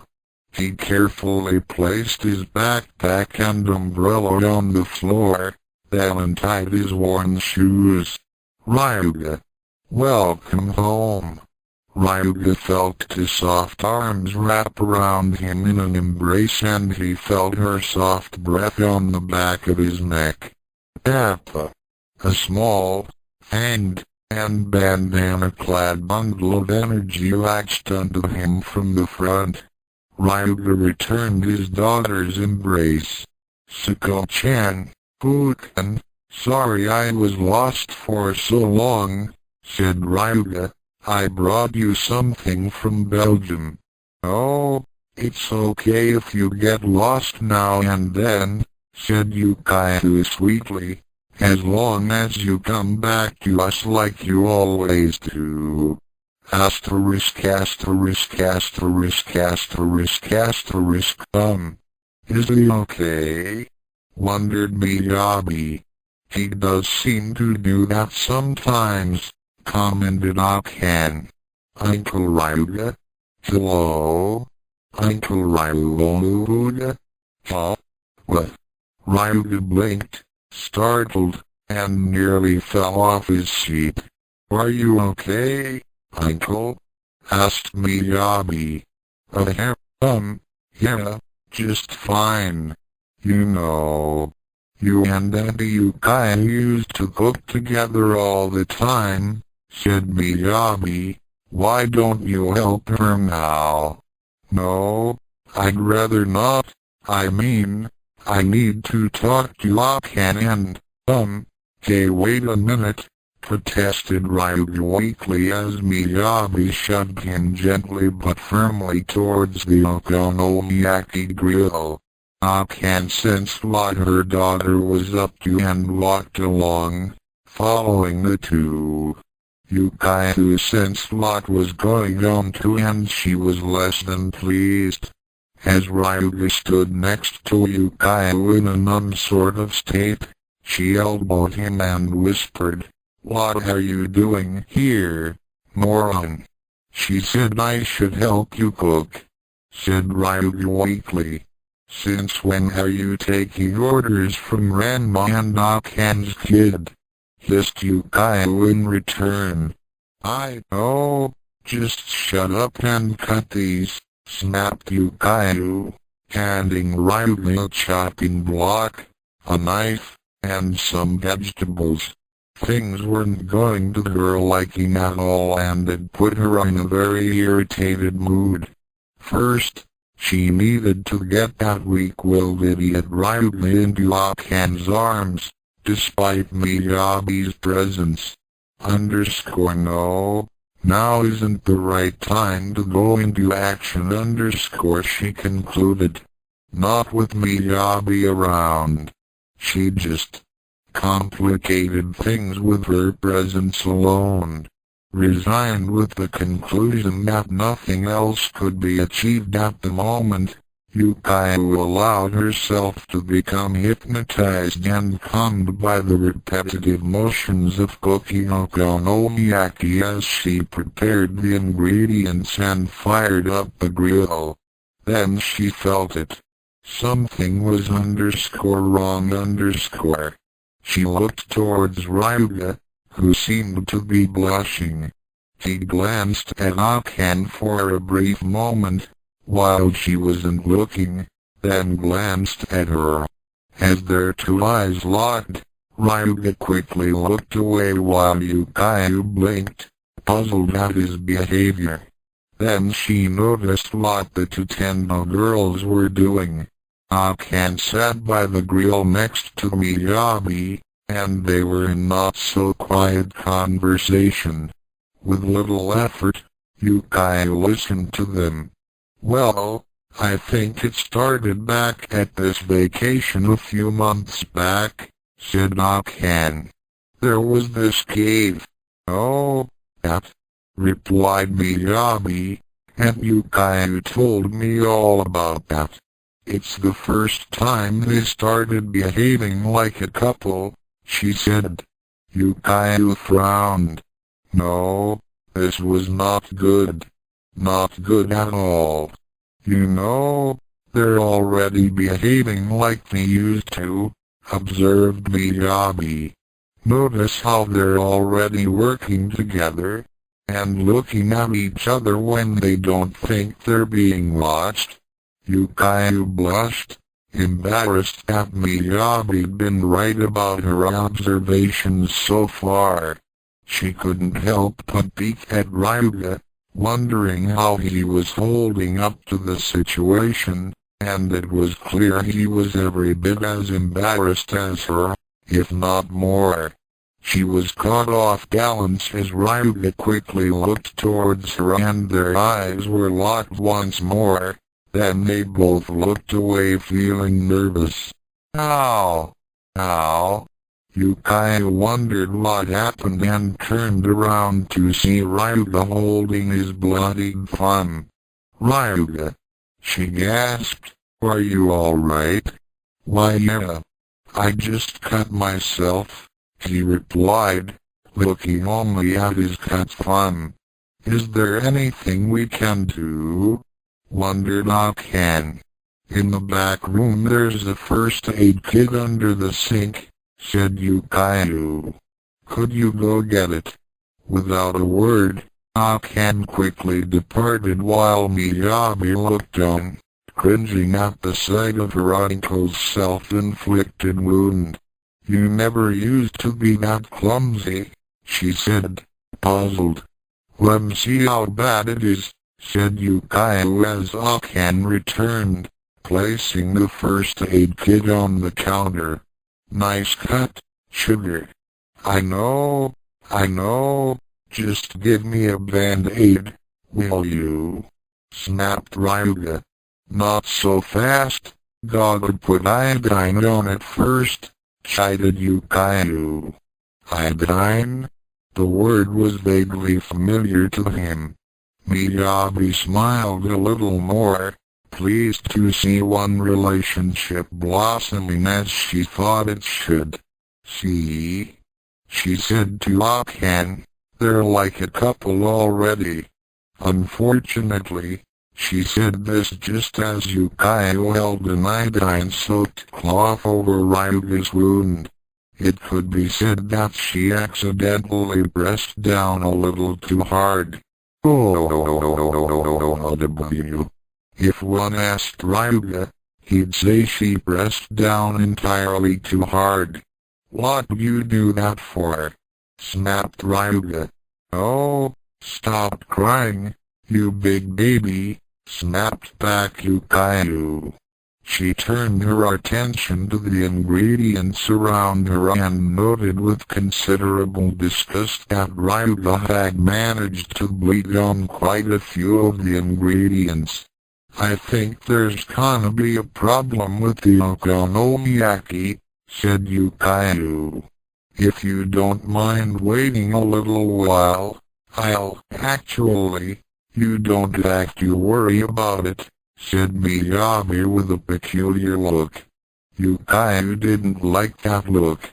She recognized that look, except usually it was on Ranma. It was the kind of look that said I have a plan. Mom, can Uncle Ryuga and Auntie Yukaiu come to dinner tonight? Asked Miyabi. Akan hesitated. She didn't want to be rude to Yukaiu or Ryuga, but then again, it was going to be complicated enough with Miyabi and Nodoka there. Please, Mom, pleaded Miyabi. Well, if they want to go, she conceded. You can come over tonight, can't you, Auntie? Uncle? Yar, managed Ryuga. Well, stalled Yukaiu. No, this wasn't going well at all. The situation was being influenced entirely too easily by Miyabi and not at all by her. Not good. But Ranma would be there tonight, and so would Akan. And Miyabi can't be everywhere at once, can she? We'll go, said Yukaiu firmly. We will? Has to be funneled Ryuga. Great, said Miyabi, feeling inwardly happy that things were rolling in the way that she wanted them to for once. Come by around 8 tonight, okay? Don't forget. Oh, we won't, reassured Yukayu. We'll be there. After mother and daughter left, Ryuga yelled, "Why are we going there tonight?" "Because Ranma will be there, and Akan will be there. With their daughter around, those two just might be getting ideas, and I want to be there to put a stop to it." "Oh, I see. Are you with me on this, Ryuga?" Ryuga nodded solemnly. They shook hands firmly. "Oh, oops, forgot about the fun. Sorry about that. Asterisk asterisk asterisk asterisk asterisk. What have you seen so far, great-granddaughter?" "Strange boy that looked like Ranma go to Tendo home. Nothing else," said Shampoo. "Talk something about doctor." Shampoo not make sense of what he say. "Doctor, eh? I guess he might enlist in the aid of Dr. Tofu. A wise choice for an ally. I wonder what he's up to." Asterisk RIII and asterisk RIII, Mako Adden, Shampoo talking, help you.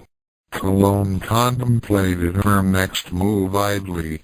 She wasn't sure if this future boy warranted that much focus from her, but then again it was often the little things that brought empires down. Great-grandmother? Wormgoose. Shampoo wanted to know where Wormgoose was. Cologne raised an eyebrow and frowned slightly. "What do you need that fool for?" "He invited to Tendo home tonight for dinner, with Shampoo." Cologne grinned. "Ooh, is that so?" Asterisk asterisk asterisk asterisk asterisk. A few hours later, the dojo was strangely empty of teenagers. Ryo frowned at the silence. It meant his fellow time travelers were somewhere else, almost assuredly causing more chaos. Everyone is so set on achieving their own agenda that they don't care about the damage they could be causing this world's future. And I don't have time to track them down. Light glinted off the cracked surface of the Nanvan mirror. "Well, I don't." He snapped at the Joksuzoku artifact. "And I can't afford to make the time. I have to make time." Ryo shook his head at the irony, then continued creeping through the house. Happosai came first, then a crash course in transdimensional magic followed by a manhunt across a countless number of worlds. Only then could he sit down and try to undo whatever his companions had done. Bell-chan and home seemed farther away all the time. A tear trickled down his cheek. "None of that," he told himself sternly as he brushed it away with the back of his free hand. "I can't afford to lose control. I need to stay focused." He blinked his eyes, then realized he was standing in front of Happosai's door. "The light's out." Ryo put his ear to the door and listened. "And I don't hear anything. I guess I'm lucky, and he's outside somewhere. Well, I don't have to lie my way through a stupid story now. I just need to do a bit of forgery." The door was locked, but Ryo was half expecting this. "Since no one is around, I don't have to be sneaky anymore. One Happosai Tanketsu later he stepped through a cloud of wood splinters and reached for the light switch. The room was a jackdaw's nest, filled with the clutter of decades. Happosai was a greedy thief, A dragon hoarding his possessions just for the sake of hoarding them. Ill-obtained unmentionables filled every drawer and covered every surface, but Ryo ignored them. It was magic he was after, and the ancient Handa had more than enough of that for his purposes. An alchemist's kit lay buried under a discarded P-chan costume. Ryo threw the big suit away. A tattered, keyring-stained book was stuffed under the broken leg of a table, giving the surface the approximation of being level. Ryo swept the table aside. There was a muffled crash as a lamp hit a pile of used underwear and broke, plunging the room into a crazy half-darkness. Necro.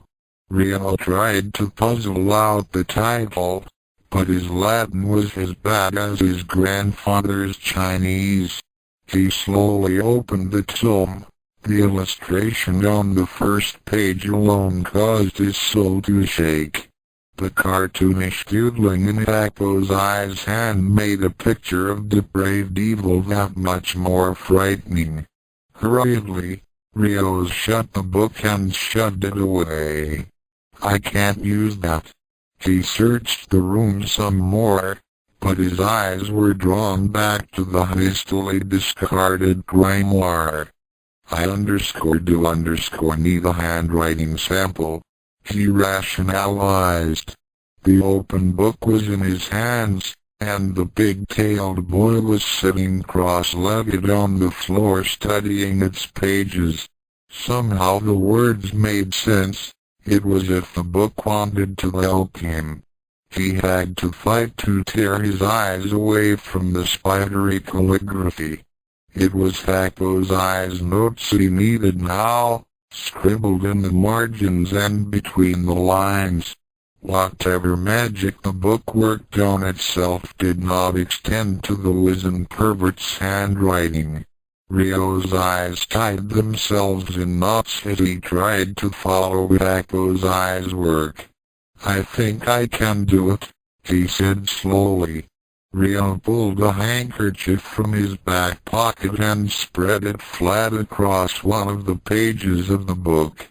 With exaggerated care he wrote a note to Happosai, using the Handa's own handwriting and spelling.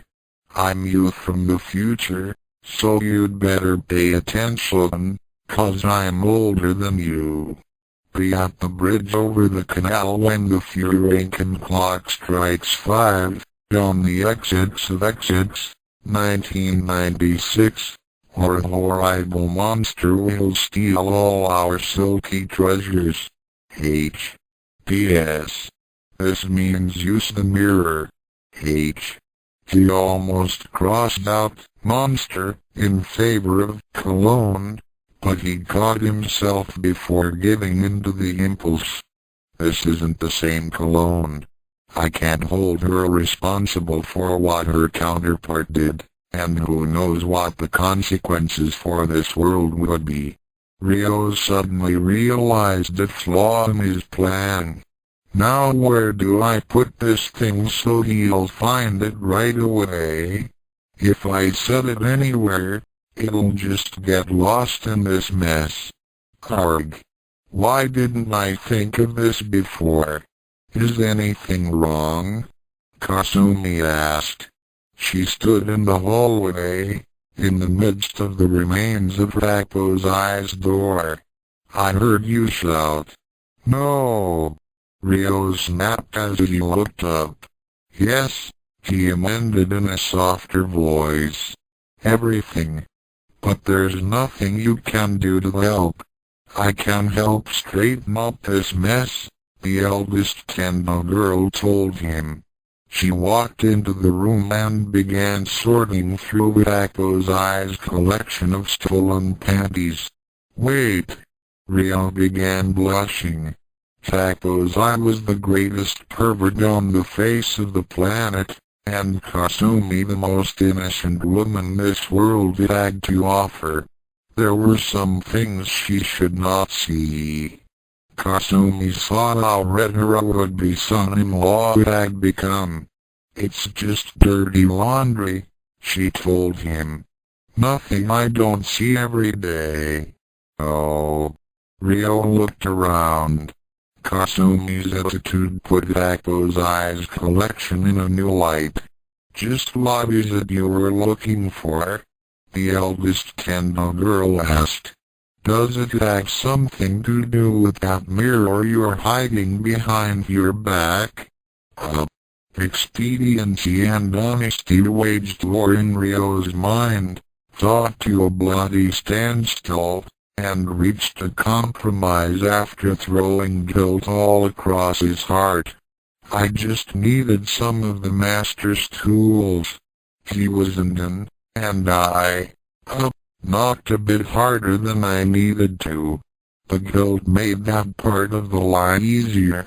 It, at least, was honest. "I wanted to leave him a note telling him what I'd been up to." Ryo shrugged.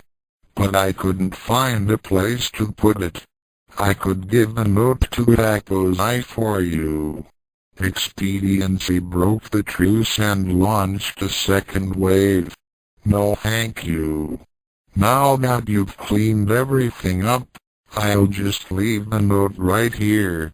He stood up and patted the broken-legged table. "And now I need to get to work, or why bother writing a note in the first place?" Kasumi brushed her hands on her apron. "As you wish." She turned to leave, but stopped. "Miyabi has invited all of Ranma and Akan's friends over for tonight. Dinner is at 8. "Great." If Kasumi heard the sarcasm in Ryo's voice, she ignored it. "Yes, it's always so entertaining when company comes over. Now don't get so busy working that you forget." "I won't forget." Kasumi laughed.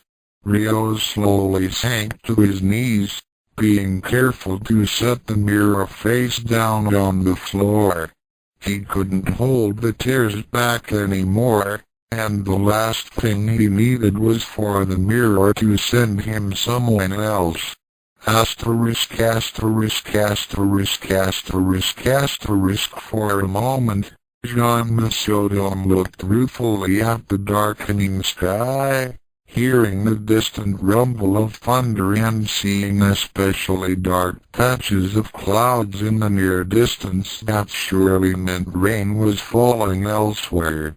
He sighed, cursed fate, cursed magic, and cursed his son's foolish actions. He would vocalize these curses, except that pandas didn't do that sort of thing. So instead he just vented by waving around signs and growling angrily at the dark and rumbling skies. "Oh my, Mr. Panda seems to be acting so peculiar," said Nodoka. "He's just so silly sometimes," replied Kasumi. The two laughed in that certain easy-going, gentle manner that somehow reassures people that all is well with the universe. "How odd. I usually see Mr. Panda playing with Ranko," observed Nodoka. She amazingly failed to notice the panda freezing in its tracks and looking very nervous. "Kasumi-chan, where is Ranko?" "I'm sure she's around here somewhere." Nodoka watched idly in the panda's direction, lost in her thoughts. For some odd reason, Mr. Panda reacted oddly to this, playing with his beach ball and tire more frantically and occasionally waving a big sign that said // single quote and just a panda exclamation point / "Ranko-chan," said Nodoka wistfully, "if I had a daughter, I think I'd like her to be like Ranko." Unseen by them both, Miyabi peered from around the edge of the room, sighing. "Oh, Dachin. Unseen and unheard, she crept up the stairs to her mother's room.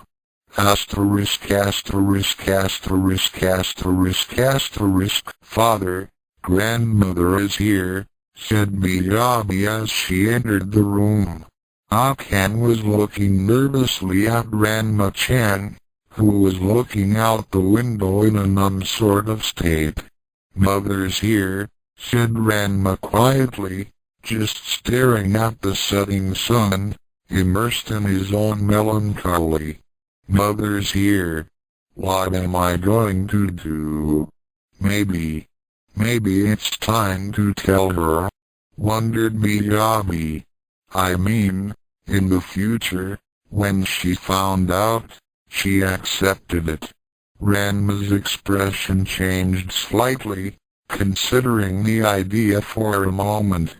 No, said Akan quietly, not yet. Mom? Asked Miyabi, surprised. Why not? I mean, we're not sure if. Maybe it's too soon. But I don't want Ranma to die, she said quietly. He can't take that chance, not yet.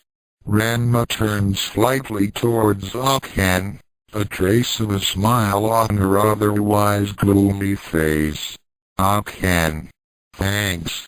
It was the slightest of eye contact, but once it began they seemed unable to break it. Their sidewards glance became a full gazing into the eyes, neither sure what to say. The old cliché of two hearts beating as one would probably apply here. Were Sun or Janma there, they'd surely ruin the moment by sobbing in happiness, violently hugging the kids, or dancing around with fans and confetti. Sniffle Ranma blinked. Akan blinked. They both turned slowly towards Miyabi, who looked on the verge of tears and smiling. You two look so good together. Sniffle sorry, was I interrupting something? Inside, Miyabi was jumping for joy. Her parents were in love with each other here. For that brief moment, the two of them seemed so. She had no idea what the word was, but there was a sort of togetherness thing going on there. Something like that anyways. And once all the people she invited came over, things should really get better. With a little luck, she'd get everything settled for everyone, and they'd live happily ever after. Akan. Ranko. Miyabi. Time for dinner. Miyabi brightened, Akan sighed, and Ranma's face was somewhat panic-stricken. Ranma? What's wrong? Wondered Akan. It'll never work. She's too old to be my daughter. Pot's right. I'm gonna die. I can't go out there. Miyabi always wondered how her mother did that thing with the mallet. Seeing it again up close didn't help. Did you really have to do that, Mom? Wondered Miyabi. He was getting hysterical, said Akan, shrugging. Come on, Ranma, time to go downstairs, and hope things work for the best. Miyabi headed downstairs, followed by Akan, dragging an unconscious Ranma-chan by the big tail. Fortunately, they were spared from the dreaded meeting in the dining room when something loud got everyone's attention at the front gate. I hope this works out, said Ryuga, walking behind Yukayo as they made their way through Niruma en route to the Tendo dojo. Just stick by Akan, no matter what. Got that? Nagbukayu. She continued walking onward, then realized Ryuga had never answered. Muttering a curse, she turned around, jogged back a bit, then dragged Ryuga by his shirt. Wrong way, stupid. Hey, don't pull so hard. Don't you get lost on me tonight, you jackass, snapped Yukayu, poking Ryuga in the chest roughly.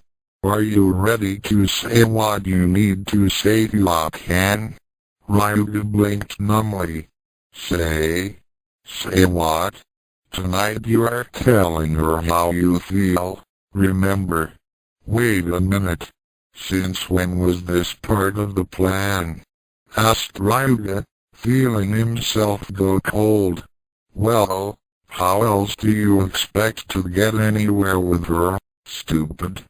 But I can't. Too soon. Not sure. What if she? Maybe not yet. Asterisk CLANG asterisk snap out of it. Yelled Yukayu, peeling her spatula from Ryuga's head. Sorry. I guess I lost my head there for a moment. Ryuga. _can_ you tell Akan how you feel? Wondered Yukayu. You'd have to tell her tonight, you know. But I don't know if I can. What's your problem? Wondered Yukayu. It's easy to do. Just say, Akan, I love you. Or Akan, I care about you. Or something like that. But, said Ryuga, looking flustered. He did a brief imitation of a goldfish, his jaw flapping as he tried to find something to say to argue the point. Then he sighed and turned away. I don't understand how you do it, said Ryuga. You use shampoo. Do what? Wondered Yukayu. She wasn't sure what to make of it at the moment, but if the comparison of her and asterisk shampoo asterisk went too far, she silently declared she'd maul the lost boy. Throw yourself at the person you love, answered Ryuga. Oh. Well. I just love him, answered Yukayu, not sure of what else to say. Aren't you afraid? Asked Ryuga. Afraid? Afraid of what? Afraid. He hesitated as he looked up at the stars that slowly began to decorate the night skies, afraid they might not feel the same way.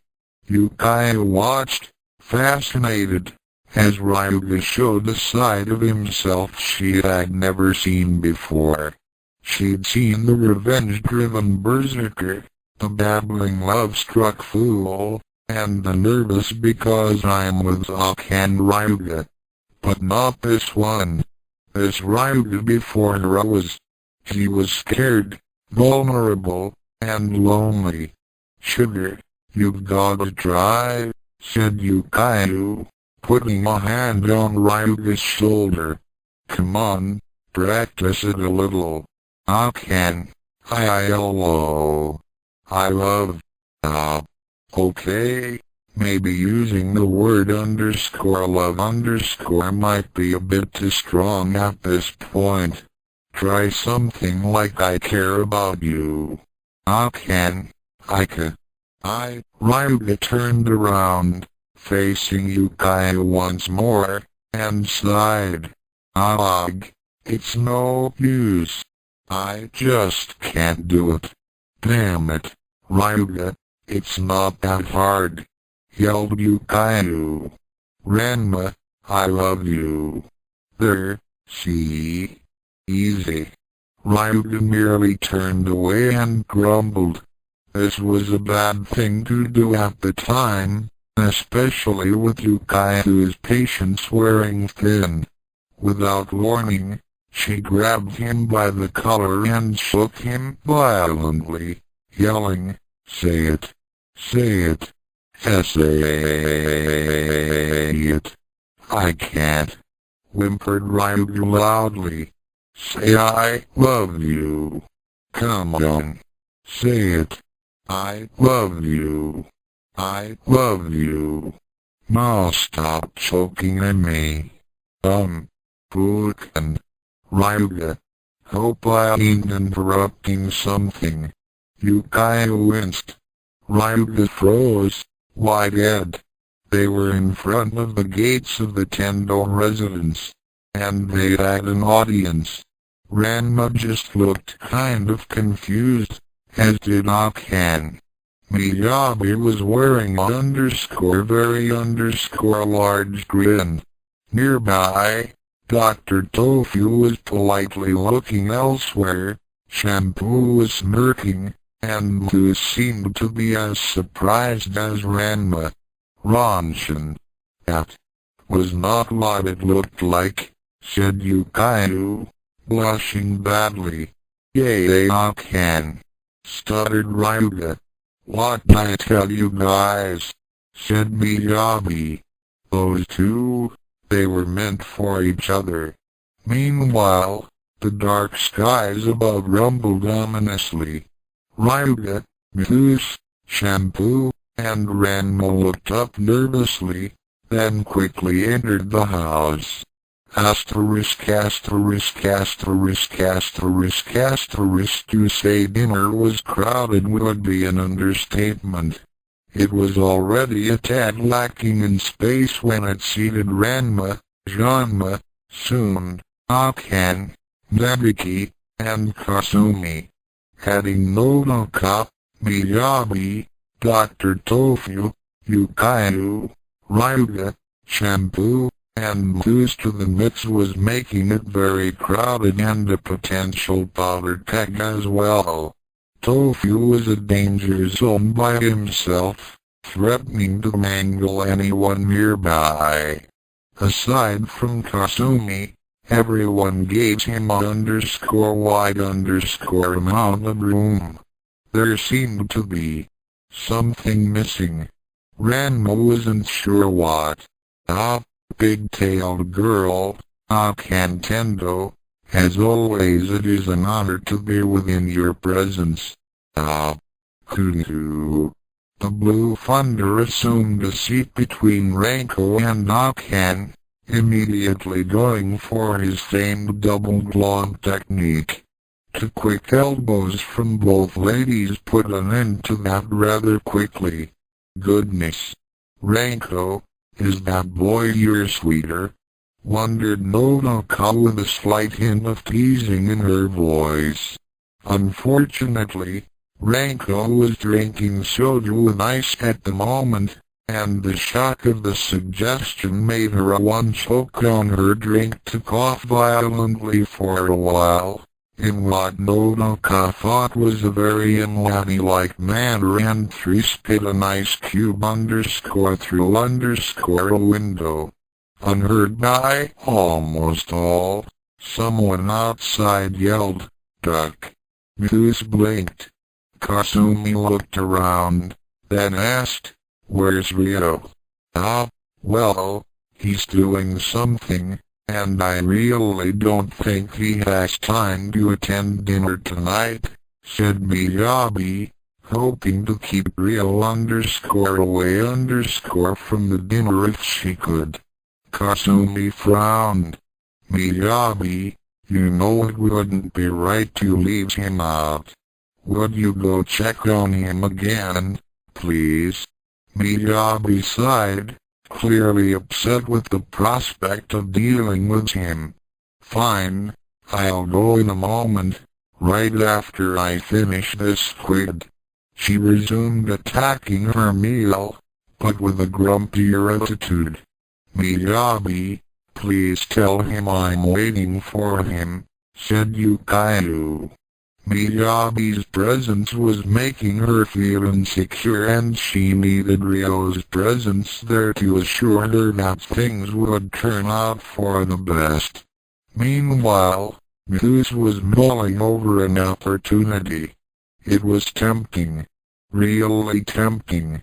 It had been explained to them how Nodoka's presence was putting Ranma's life in jeopardy, and that they had to refer to Ranma as Ranko, Akan's cousin, as long as she was there. But if Nodoka found out who Ranko really was, for Muse that would mean one less obstacle between him and Shampoo. But it was a rather rotten thing to do, wasn't it? He'd kept his mouth shut so far, but it was just so tempting. How long do you think Janma will be away this time? Wondered Nodoka. I don't really know, Saotome-san, said Soon nervously. It could be quite a while. I know where Saotome is, thought Muse, his eyes narrowing. He glanced at Ranko angrily, then got even more angry when he noticed Ranma had Shampoo by her side again. How dare he? Even when he was a she. And in front of his mother, too. Mrs. Saotome, said Muse, dramatically standing up. A crash of lightning punctuated his dramatic statement as the rain outside began to pour. I know where your son Ranma is. He's crash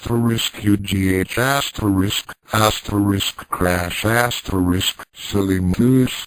He not know what he say, said Shampoo, dusting off her hands. Was it really necessary, wondered Nodoka, to throw him out of the window? I'll do the same to you if you even think of blowing Ronshin's cover, whispered Yukayu to Ryuga. Say, Yukayu, Ryuga, said Nebiki, you wouldn't happen to have seen Radiko around today? Both winced at the mention of their great-grandson. Why? No, said Yukayu with a bit of a forced smile. Why do you ask? Well, I was with him earlier today, showing him around.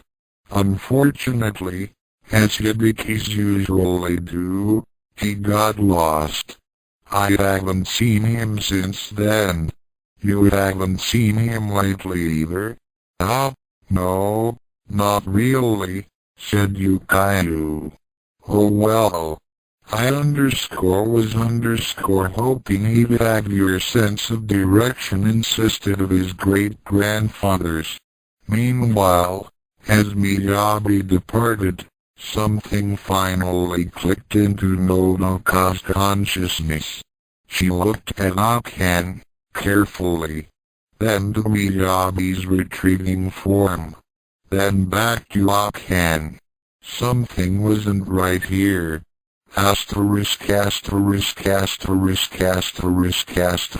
Ishido and Children could only ignore the weather so long. In the end they had to return to the dojo. It sounds a little busy in there, Children noted. My guest is there having a party. Did you want to join, Duck? Ishido shouted, dragging Children to the ground with him as something sharp and shiny flew out one of the windows. Ordinarily I'd say this was fun, Children whispered, but we're lying in a rain-filled gutter. Oh. Children knew Ishido was blushing, even though she couldn't see his face well. I'm sorry, it's just...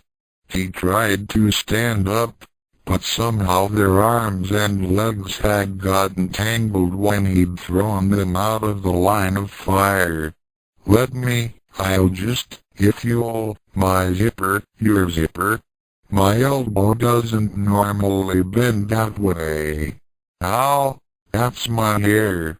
Eventually they managed to pick themselves off the ground. In the dim glow of the street light, Children could see that Ishido looked a fright. She doubted she looked any better. "We'd better sneak in and clean up before joining the others," she told her paramour. This would be kinda hard to explain, Ishido agreed, tugging at his wet clothing. "Who said anything about an explanation, laddie? I'm just Dane." Ishido's face slowly melted into a smile that Children could see through the rain. Then he began to chuckle softly. She smiled back. Her laughter joined his. They stood together for a moment more before Children shouted, "Duck!" Before she could stop him, Ishido had thrown them both into the gutter again. "That was a close one," he said. "What was it? I never even saw it coming." Children could barely control herself. "No," she finally blurted. "I meant, duck." A giggle escaped her lips. Someone threw moose out the window. Asterisk asterisk asterisk asterisk asterisk. Ryo took a deep, shuddering breath, trying to calm himself from his bout with emotional breakdown. Enough of that. He reached for his handkerchief, only to realize that he'd used it to forge the note. He stared at the note through tear-filled eyes, thought a moment, then picked it up and blew his nose on it. "There," he said as he put the handkerchief back. "Now it's more authentic, anyway." In the distance, he faintly heard someone yell, "Duck." Strange thing to yell in the middle of the night, he thought. He picked the mirror off the floor and studied it. A cracked, jagged reflection studied him back. Then Ryo examined the pattern burned into his right hand.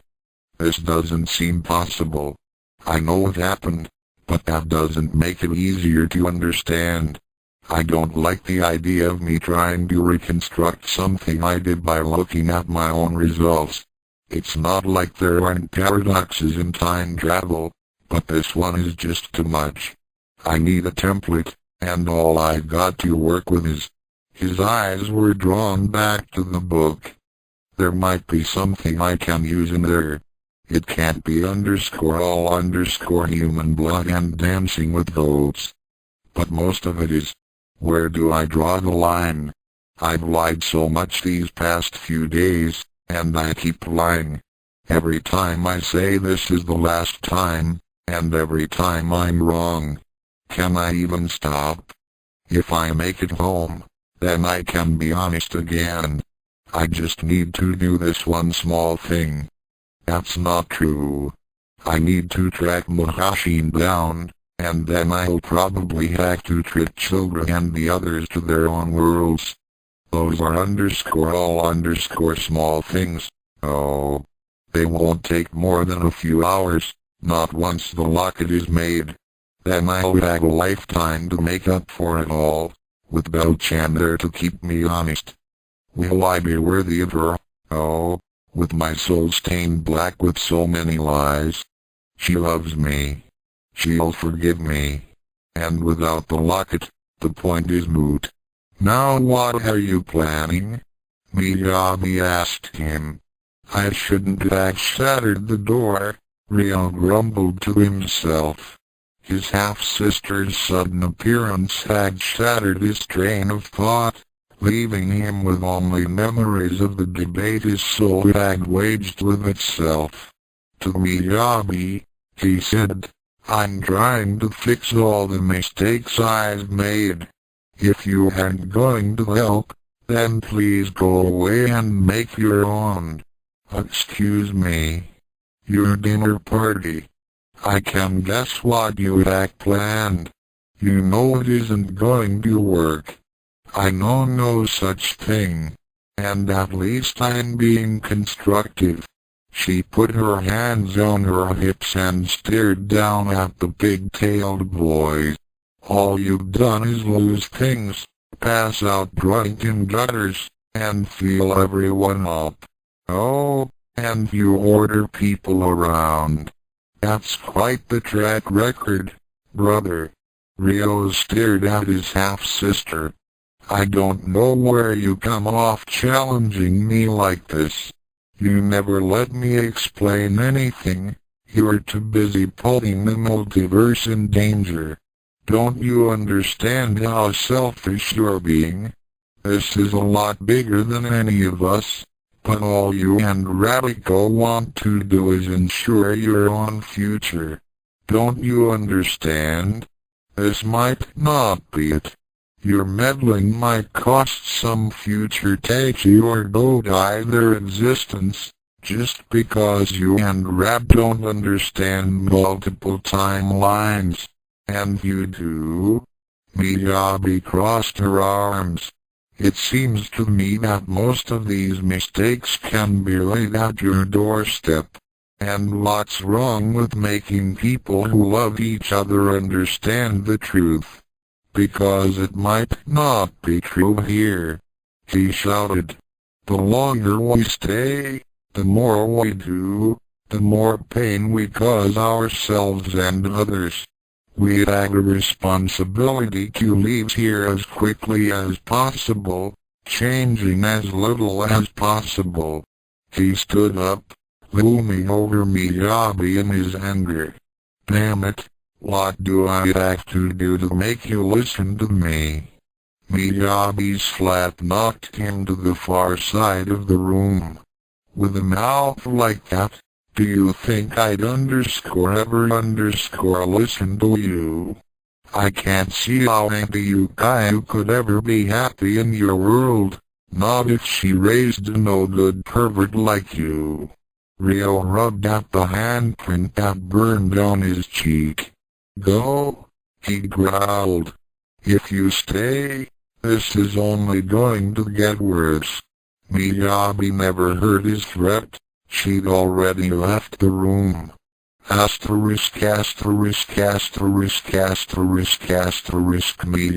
returned to the dinner table, muttering very violent curses aimed mainly towards a certain displaced big-tailed boy with, in her words, an ego the size of Japan. It absolutely ruined her mood. Returning to dinner didn't help any. Mr. Panda had become rather ravenous and was starting to fight with Ranko over some of the dishes, while Moose had somehow made his way back and, with Ryuga, gave occasional death glares to Ranko. Yukayu and Shempa gave each other death glares while occasionally trying to help Ranko out with little things here and there. Happosai was still gone, which was good. The area around Dr. Tofu was a forbidden zone. Occasionally, Shampoo would shove Moose's way, resulting in some painful displays of chiropractor techniques. Nodoka seemed bothered by something. That certainly wasn't a good sign. Miyabi, where's Ryo? Asked an anxious Yukayu. He's too busy at the moment to eat dinner, she said with a hint of annoyance in her voice. Might be down later. Miyabi-chan, sit next to Akan-chan please, said Nodoka with a slight frown. Miyabi blinked. Akan turned pale. Ranko seemed to be sweating far too much. The panda held up a sign. Oh my god / put that away, you moron, hissed Ranko. / run while you can ! I said cut that out. Nodoka looked at Akan, then at Miyabi, then at Akan again. She was clearly unhappy about something. Akan-chan. How old are you? asked Nodoka slowly. 16, Auntie Nodoka. And Miyabi. How old are you, dear? Miyabi realized where this was heading and became as nervous as her mother. Why do you ask, grandmother? She smiled, trying not to be nervous. Nodoka wasn't smiling at all. You said you were Akan's daughter, Miyabi-chan? Asked Nodoka. There's an explanation for this, really, said Akan. Akan decided to adopt suggested the panda, which was suddenly booted into the pond by Ranko. Why is this girl claiming to be your daughter, Akan-chan? Asked Nodoka seriously. Well, it's like this. Hey, what's this? You all throw a big dinner and don't wait for me. Why? I'm offended. Sun and Panda winced. Shampoo and Yukaihu scowled and put a hand on their weaponry. Ranko sighed. Happosai strolled in, clad in his usual panty thief garb, complete with a bag full of panties. Nodoka's mood wasn't helped by his arrival. Sorry, said Happosai, squinting at Nodoka, aren't you Janma's wife? Nodoka, yeah. Touch her and I signed the panda. Yes, I am, said Nodoka cautiously. Why do you ask? Well, long time no see, said Happosai. Give me a hug, baby. Everyone around the table stepped back in shock as a blinding flash of light erupted right in front of Ranko. What the? Hey, how'd I get here? Everyone stared at the table, where a puzzled Happosai sat clutching an odd little mirror. The Happosai that wasn't on the table froze in a pre-jump pose. He wasn't sure what to make of this. What's happening? Asked the Happosai that wasn't standing on the dinner table, but rather, on by it.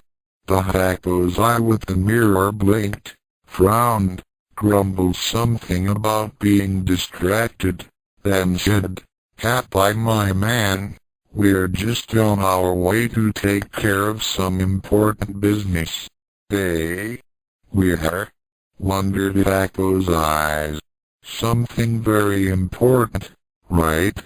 I hope so. If we have to use _. Oh, this? Wondered other Happosai, waving around the mirror. Why? Of course it's important. I wouldn't use _this otherwise. While the two perverts were in conversation, the rest of the room was in shock. Sun and Mr. Panda looked absolutely horrified. Oh why? Why are we twice cursed? Wailed Sun. Perhaps we should flee ? Man, two of the old freaks, grumbled Ranma. Kasumi merely looked a little puzzled. Oh my! Why are there two Happosai? Asked Nodoka. She was less than pleased to deal with one of them. Two was intolerable. HRM? Two of us? They both said at the same time. Oh, just time travel, said Mirror Happosai. Inner Happosai nodded solemnly in agreement. Nothing for you to worry about, sweeto. Time travel? Said Nodoka in disbelief. What? You've never heard of time travel? said Mirror Happosai. Used to do it all the time. What's the emergency, anyways? Wondered Happosai. You'll find a note after dinner, said Mirror Happosai. You'll be in my shoes after you read it. It isn't about my darlings, is it? Mirror Happosai nodded. Then why are you here? Wondered Dinner Happosai. Well, I suppose I got distracted along the way, with, he said, giving a sidelong glance at Ranko's chest. Ooh. I know what you mean, but you'd better be on your way, yeah? Oh yeah, right. See you later. In an amazingly quick series of moves, Mirror Happosai shed a tear onto the mirror and disappeared. Well, now that that's out of the way, said Happosai, give me some love.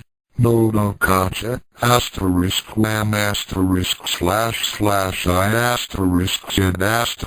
don't touch her ! Signed the panda, acting in unison with Ranko to stomp on the pervert, then boot him into the night sky through the window that was already broken by Moose. Nodoka stared at the spot where the diminutive pervert had vanished. And suddenly, comprehension dawned. The truth was there. Chintu. Happosai has a twin brother. A full wave of face faulting commenced. Actually, said Miyabi, that little scene explains why I am here. There was a tense, brief silence.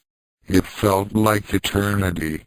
After that twin brother remark, Nabuki was expecting to hear Nodoka answer Miyabi with, "You're Happosai's granddaughter." "So, you really are," said Nodoka quietly. Nabuki braced herself. The panda watched things with great interest. Ranko and Akan held their breaths. Yukayu and Ryo were frowning. "So," said Nodoka, looking utterly astonished, "is my son a good father?" Akan and Ranko breathed a sigh of relief. So did Nabuki, but not for the same reasons. // a single quote as the manliest father ever known !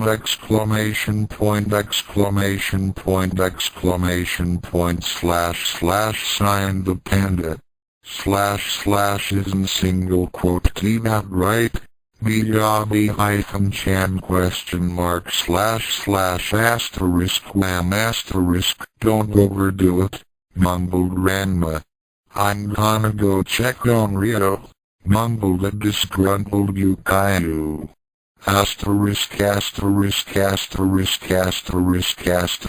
Children borrowed some of Nabuki's clothing while Shido hunted down some dry towels. It sounds like a riot in there, he said, pointing towards the living room. Are you sure you want to join them? Maybe not just yet. Children took one of the towels and began drying her hair. Why don't we find you something to wear first? You thought of me before yourself, she said. That's sweet. He blushed. Children took him by the arm and walked him down the hall. I think we want to go up, Children. Is that normal? Blood red light pouring from a door that's been blasted open. Offhand, I'd like to say number, stay back, then. This could be exciting. Children patted him on the cheek and took the lead. By the way, does the air seem hazy to you? Mumber should it? No reason for it to, unless you can see the things I can. She peeked into the room. But you ought to see this. Ryo Saotome, what are you doing? The big-tailed boy looked up from the book he'd been studying. I'm trying to find a way to fix this mess. Childra glanced down at the open page. At first she wasn't sure if she was reading it upside down or not. Are you old enough to be looking at pictures like that, Boy Scout? I'm an apprentice healer. I've read my share of anatomy books. I've seen some of Rat's medical texts. They usually don't show people in groups. Children swallowed. And normally you only get to see their internal organs _after_ they're dead. Plus the books don't glow with light from the depths of hell. Ryo nodded. True. It's a good thing Happosai is a poor man's magician. If he had any patience or skill, the arcane objects he has collected here would be deadly dangerous. As it is, he's like a small child playing with firecrackers. Saotome, he's not the only one who's in danger of burning themselves. Why don't you put the book down? I'm sure there's a way to get out of this mess without sacrificing a virgin or two. Ishido blushed. What? Oh, you don't need to worry about that. Ryo shut the book. The light in the room returned to a less hellish state. I wasn't considering any of those spells. Not seriously. But you were reading them. Ishido accused. I had to do something. Ryo shook his head. It was difficult. The book kept suggesting things, providing answers before I formulated the questions. I thought reading Happosai's writing was difficult, but this book... He shook his head again. But why were you even trying to do this in the first place? Childra dropped to her knees beside Ryo and poked him in the chest. You're almost as experienced as I am. With the supernatural, she clarified for Ishido. You should know better than to mess with hellfire. Ryo held up his scarred hand. It's my curse. I'm the one that made the bloody thing. At least, I will make it. And if I don't, we're stuck here, messing this world up more and more and more. You're babbling. I'm desperate. Ryo grabbed Childra by the shoulders. Ishido took a step closer. Every time I turn around, one of you is making things worse. I know I can solve this mess, if I learn enough, but I don't have the time to be honest, or to be careful.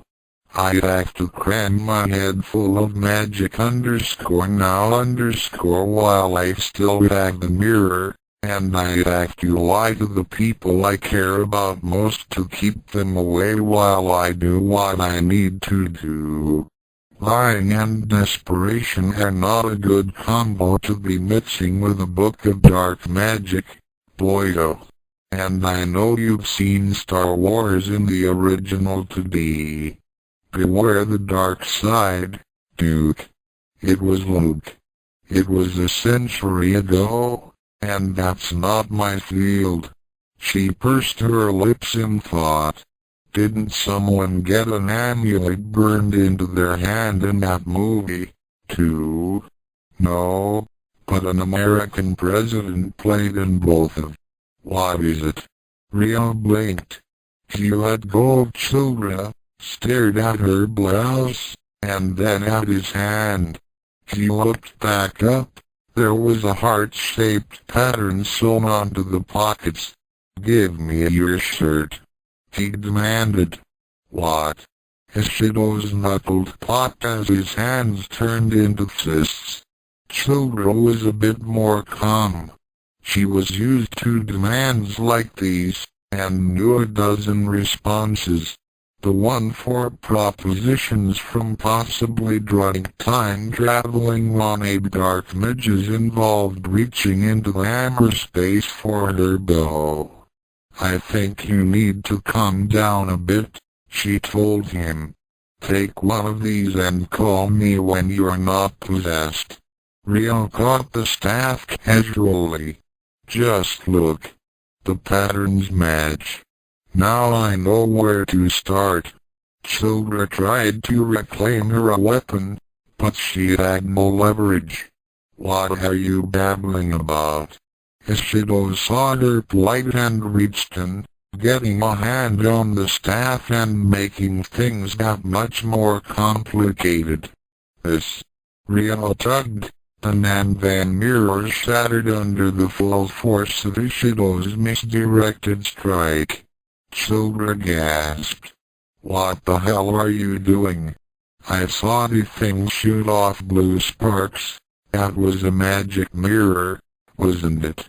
I know what I'm doing now." Ryo let go of the staff and began sorting through the remains of the artifact. "I've studied a little bit of everything, and like my father, I learn quickly. It turns out I don't need a spell after all. I just need one of the pockets of your blouse for the initial pattern. Then I can rebuild the mirror better than before." "It's not mine," Children said. Ryo's shift from hellish depression to unearthly confidence was unnerving. She didn't think he was possessed, not anymore, but she wasn't sure he was completely sane, either. "It's Debiki's. I'll buy her a new one. 100, even. But I need that one, and I need it now. I'll go change."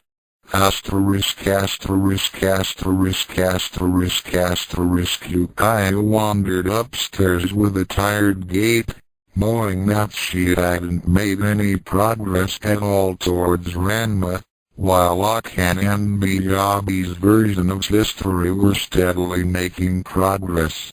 They already had approval from Ranma's mother. That was no good. She was hoping to do that first. She had no idea how, but she was hoping to be first anyways. "Well, she'd object to me no matter what," she thought glumly. "I wonder how she treats me in Ryo's world." Ryo. The thought of the boy made her smile. She saw much of herself and Ranma in that boy. "Can't give up hope on a future like that, can I?" All thoughts stopped at the sight of a shattered door. From within, an unearthly glow emanated. "Ryo?" she called out tentatively. "In here, Mom." Yukaya frowned. That was Happosai's room. What was he doing in that vile place? She stepped through cautiously. "Hi, Mom," said Ryo, gazing blankly in the direction of a book that emanated an unholy glow. Nearby, the boy she recognized as Ishido was seated, watching Ryo very carefully. "Son," said Yukaya, "you're not turning satanic on me, are you?" "Huh? What?" he muttered, his glazed look fading from his face. "Oh, no. Just trying to plan out things." "Things? What kind of things?" "Going home," he said. "Oh, Mom." "Yes, sugar." He struggled for words briefly, then looked at Ishido. "Do you think you could step outside while I talk to my mom?" Ishido gave him a wary glare. "Don't try anything funny," he grumbled as he stepped outside the room. "Thanks." "So, what's up?" asked Yukaya, noting her son's depressed state. "If Dad were in this kind of mess, lost in time I mean, He'd do anything to get back home. Even if some things he'd have to do were a little dishonest, right? Why? Asked Yukayu nervously. Are you asking? I'm feeling guilty, I guess. You see, in another world I had to lie to Obachan, and I really didn't like doing that. And? Wondered Yukayu. She thought that couldn't be all there was. If it was, her son definitely had morals far and away higher than his father or grandfather. And, by the time I'm through in this world, I may have to do things that. He looked briefly at the doorway, where he could see Ishido's shadow, then back at the book, things that might make some people really unhappy. Whatever you're doing, does it affect your plot? No, it shouldn't. At least, I hope not. Well, said Yukayu. You know, sometimes your dad had to pretend to be a girl sometimes, and he really hated that. And he hid from his mother and pretended to be Ranko, Akan's cousin, plenty of times. And, wondered Ryo. The point is, even if it was unpleasant, he did what had to be done with no regrets. Lots of griping and grumbling, but no regrets. Do what you have to do, Ryo-chan. I won't think any less of you, or expect any less of you. Yukayu gave her son a quick hug, then poked him in the nose. You haven't had anything to eat yet, sugar. I know, Mom. I just have to finish what I'm doing first, okay? Alright, see you downstairs. After the initial shock of realizing that her granddaughter really was there, a bit of an emotional scene broke out with much hugging and a little crying on the part of both women. There were a few watery eyes on Mr. Panda, soon, Akan, and even Ranma. Things went well, or downhill, depending on the viewpoint, after that. It was partially due to the minor food skirmishes that were happening between Ranko and Mr. Panda, minor elbowing between Shampoo and Yukayu, and occasional and discreet food tossing by the various teens. It was mainly due to dinner conversation with Miyabi telling a few stories of how things were in the future. There were quite a few stories that, despite the fact that they hadn't happened yet, embarrassed certain persons in the room greatly, except for Amtus, who was overjoyed to hear that he'd eventually win over Shampoo. And that's how Mother and Father were married, or so they told me, said Miyabi. Nodoka sighed happily. It all sounds romantic. Aren't you looking forward to that day, Akan-chan? Yeah, I guess so, said Akan timidly.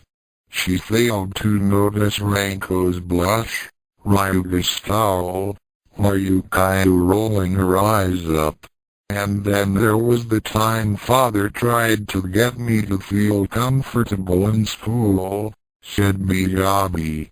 He said to think of it like martial arts. And I did. Mother and Father were upset later when they found out I had beaten up some of my classmates. Sounds like something his father did, said Nodoka, laughing. Ranko and Mr. Panda, meanwhile, were looking somewhat embarrassed. It seemed like a good idea at the time ! Signed the panda while Nodoka wasn't looking. Miyabi was feeling almost happy again. She always loved her grandmother dearly, and didn't want to have to be a stranger to her in the past as well. She'd always been able to talk to grandmother. She'd gotten along well with her grandfathers.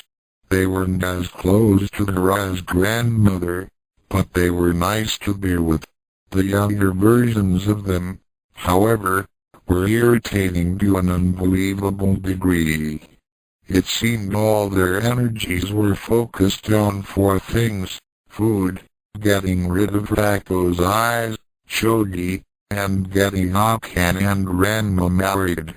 They were really horrible at that last item. Inspiration hit her like a mallet. What Grandfather Sun and Janma needed was a little help, and a little restraint. With their help, she just might get things rolling around here in the way they were supposed to be going. Or at least prevent them from mangling the few strings of attachment her parents were feeling between each other at the moment. "So, where is your father now, Miyabi-chan?" "I'm very anxious to meet him," said Nodoka. "Father is, Miyabi looked uncertainly at Ranko, who, along with Mr. Panda, was shaking her head and mouthing no. "He's out in the mountains, I think. You know how he is, always on training trips." "Oh, I see," said Nodoka sadly. "Well, I'll eventually see him, right?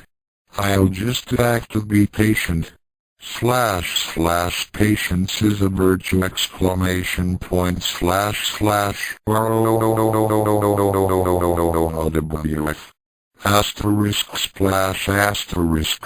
Oh my. Ranko, why did you throw Mr. Panda into the pond?" wondered Nodoka. "He was starting to annoy me."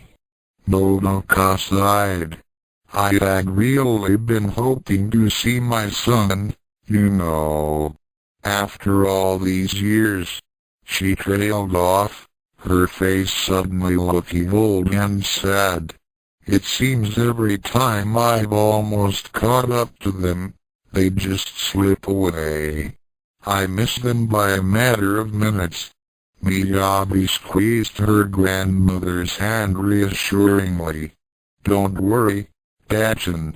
I'm sure you'll see Ranma soon." She started to shoot a withering glare in her father's direction, then stopped.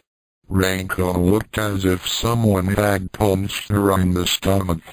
In her home reality, she had never seen her father look ashamed.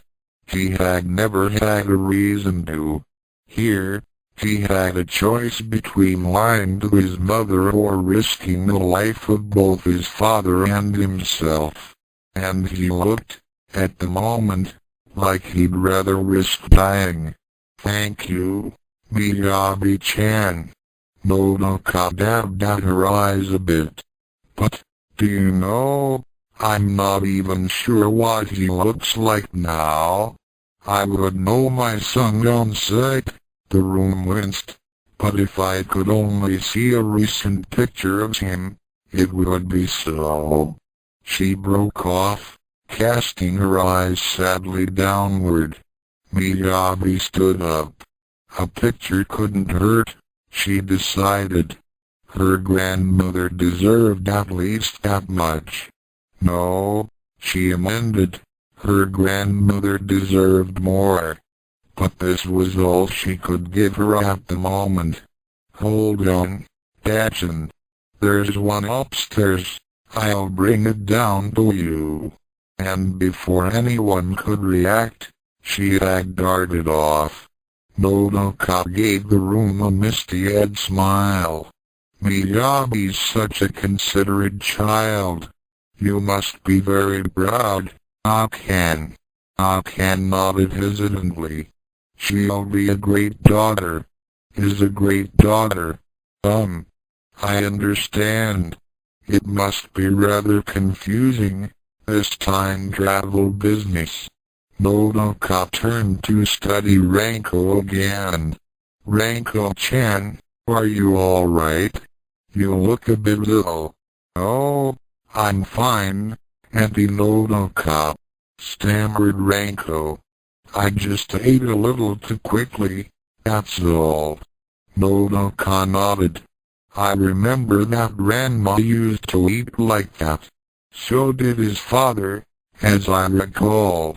She smiled for the first time since Ranma's name had come up. I do hope he hasn't gotten as portly as Janma. //GNMA is the perfect weight ! Ranko snorted. Yeah, for a panda. With a scrape of burning carpet, Miyabi zoomed back into the room. Here you go, Dachin. Nodoka took the proffered photo with something akin to reverence. Her son. Not in the flesh, but at least as he recently was. She noted with pride the good muscle tone, the set of the jaw, the defiant stance, and the lack of a gut. While she loved her husband, she sometimes wished there were less of him to love. Yes, a fine-looking young. Nodoka froze, staring at the photo. She couldn't put her finger on it, but there was something feminine about the picture. But what? The shirt? No, men wore that sort of thing in China. Granted, Ranko wore one too, but then Ranko was a bit of a tomboy. The big tail? No, a warrior's tail certainly wasn't feminine. Although the one Ranko had sweetened her nicely. The facial features? No, they were manly enough. Handsome, too. Like Ranko's, actually, only not as fine. It clicked. Ranma reminded her of Ranko, which was why she was perceiving the picture as feminine. She sighed with relief. Wait a minute. Ranko. Ranma.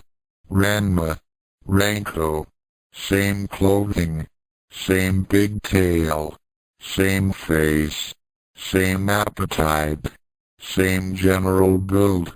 Her gaze flashed from the picture, to Ranko, to the picture. Of course. Nodoka stood.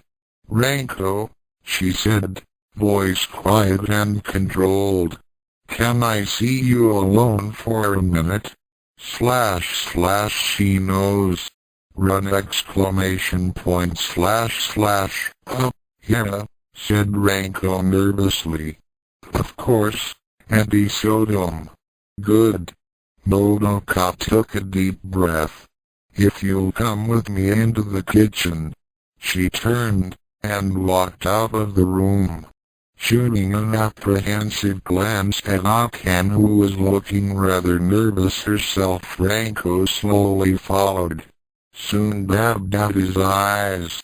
She's going to kill him. Now our two families will never be. Grandmother, said Miyabi firmly, is _not going to kill father. Several dubious faces stared back at her. Right? She added, hopefully. / I single quote D better start running .. No, wait until you hear the screams and chopping sounds from the kitchen. Daddy. Shampoo no understand. If she so much as touches Ronchin. Oh my. Ranma surveyed the kitchen nervously, eyes trying to identify the fastest way out. Dutiful son, yeah, but there were limits. Closing the door, Nodoka sat down at the kitchen table. You're Akan's cousin, right, Ranko-chan? Yeah. How is it I've never met your parents? Ranma's mind flew. She knows. Or at least suspects. Well, Mom and Dad died a while back. A sad look. That's why I've been staying with the Tenbos. Nodoka nodded. Ah, I understand. Sumi has a duty to take care of his dead sister's daughter. Well, yeah. Although it's not really a duty, I think. Of course. I'm sorry, Ranko. You must miss your mother very much. Guilt filling her once again, Ranma stared at the floor. More than you could know, she said, quietly. Nodoka patted her gently on the shoulder. Poor Ranko. I'm afraid Janma hasn't been a very good father to you, Taki. Well, he tries. The old man's just such a... Oh. Nodoka sighed. Yes, Ranko, I know the truth. Why didn't you just tell me from the beginning? Ranma began to mentally catalog the exits to the room. I wanted to, but I was afraid you'd think I was. Ranko, I don't blame you for anything. None of this is your fault. You can't be blamed for my husband's. Her tone turned icy. Foolishness. Ranma blinked, astonished. You don't. You won't have me commit seppuku? Nodoka laughed. Seppuku? What on earth ever gave you such an idea, child? Of course not. That's wonderful. She had her mother back. No more hiding. No more Ranko and Mr. Panda.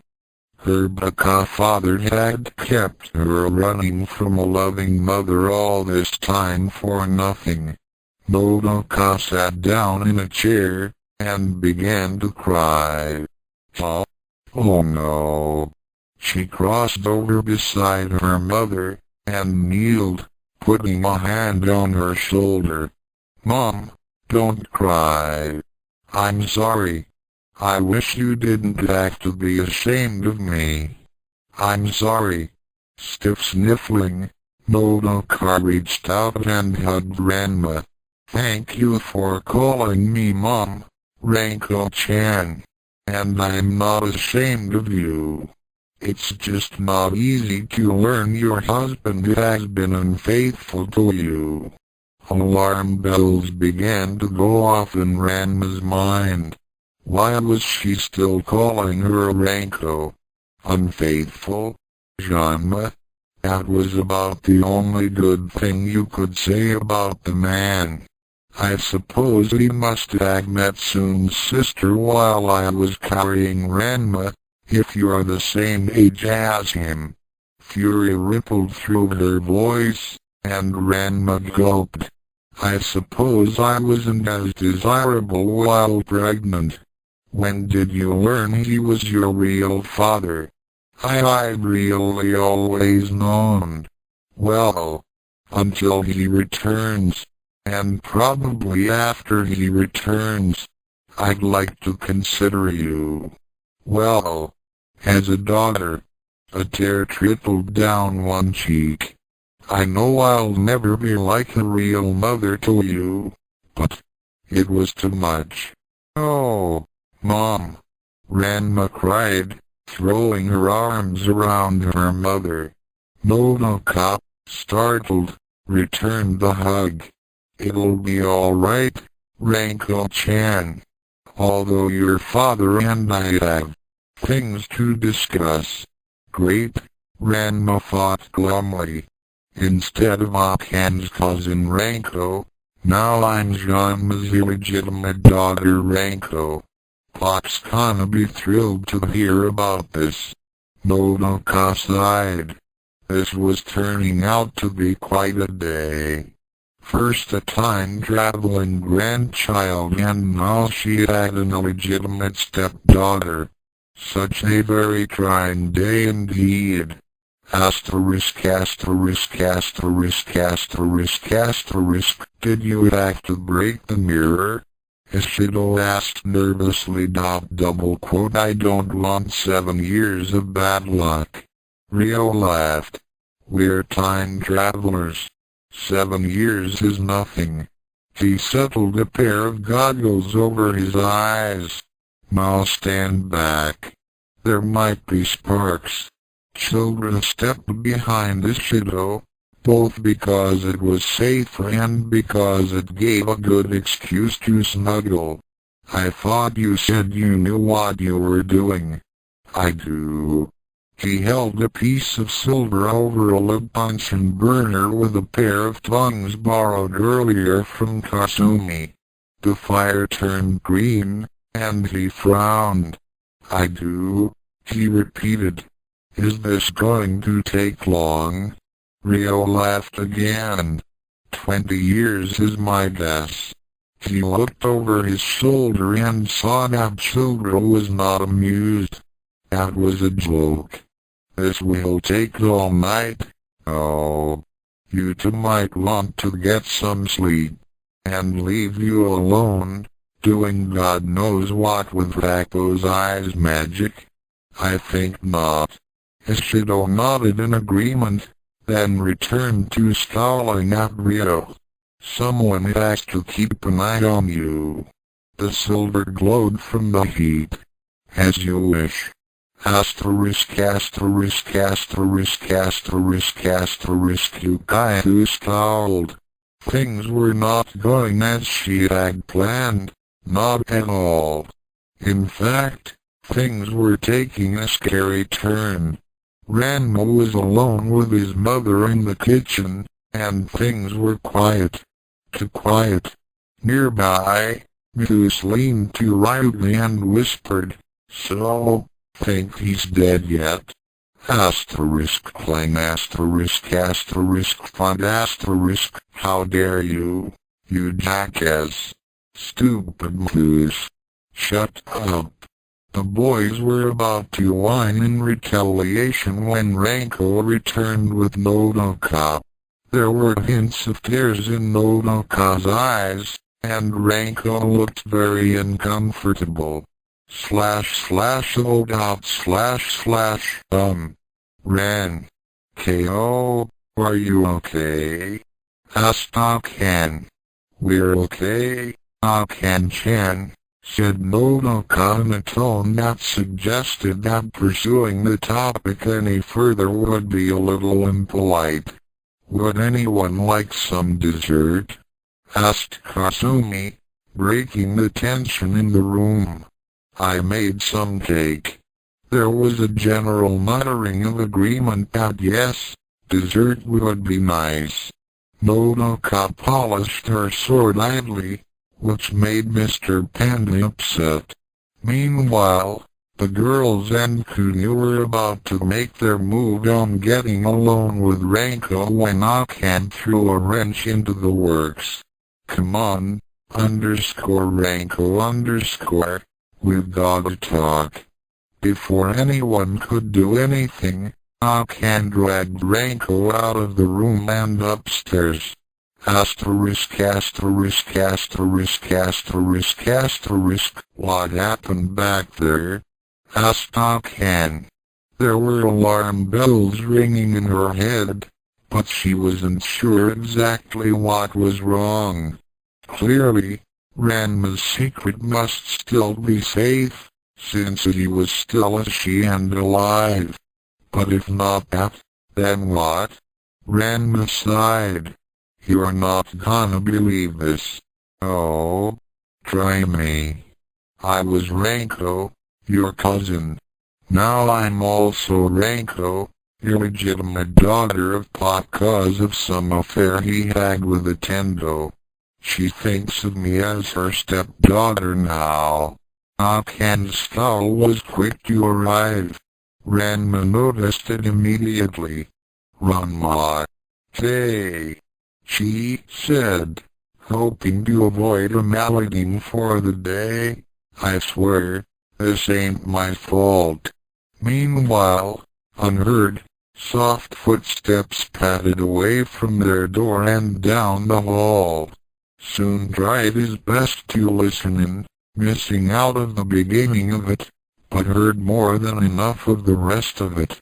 Asterisk asterisk asterisk asterisk asterisk. Meanwhile, downstairs, things were surprisingly peaceful.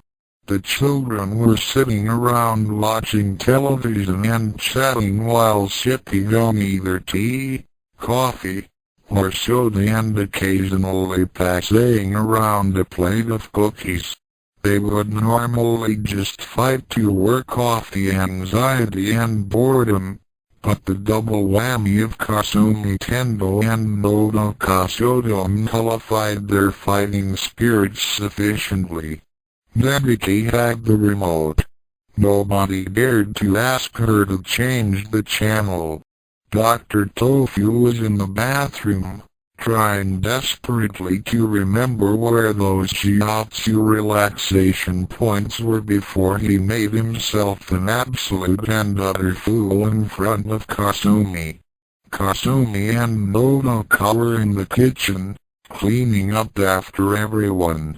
Mr. Panda was in the garden, playing with the tire and looking around nervously every now and then. He dropped the tire immediately at the sight of Soon walking despondently into the garden and rushed to his side. So, what do you find out? ? Signed the panda. The boy did something / flip / stupid. Right ? Soon looked at his old furry friend at a loss for words. Saotome, how could you? How dare you? At first, he thought that his ears must have been faulty. The words he heard were few but alarming. Ranma, Tendo, affair, child. At first, it all didn't make sense. But the more he thought of it, the more it made sense. He was on training trips for years at a time, away from everyone and hearing nothing for months, and sometimes years. All the easier to dissect him. Right? Saotome, he said quietly, looking down at the ground. How could you? How could you? The panda was baffled and it showed. Huh? How could I what? ? How could you have an affair with my wife? Soon grabbed the panda in a savage chokehold immediately while applying the savage demon's head attack, while signs like / I single quote and innocent !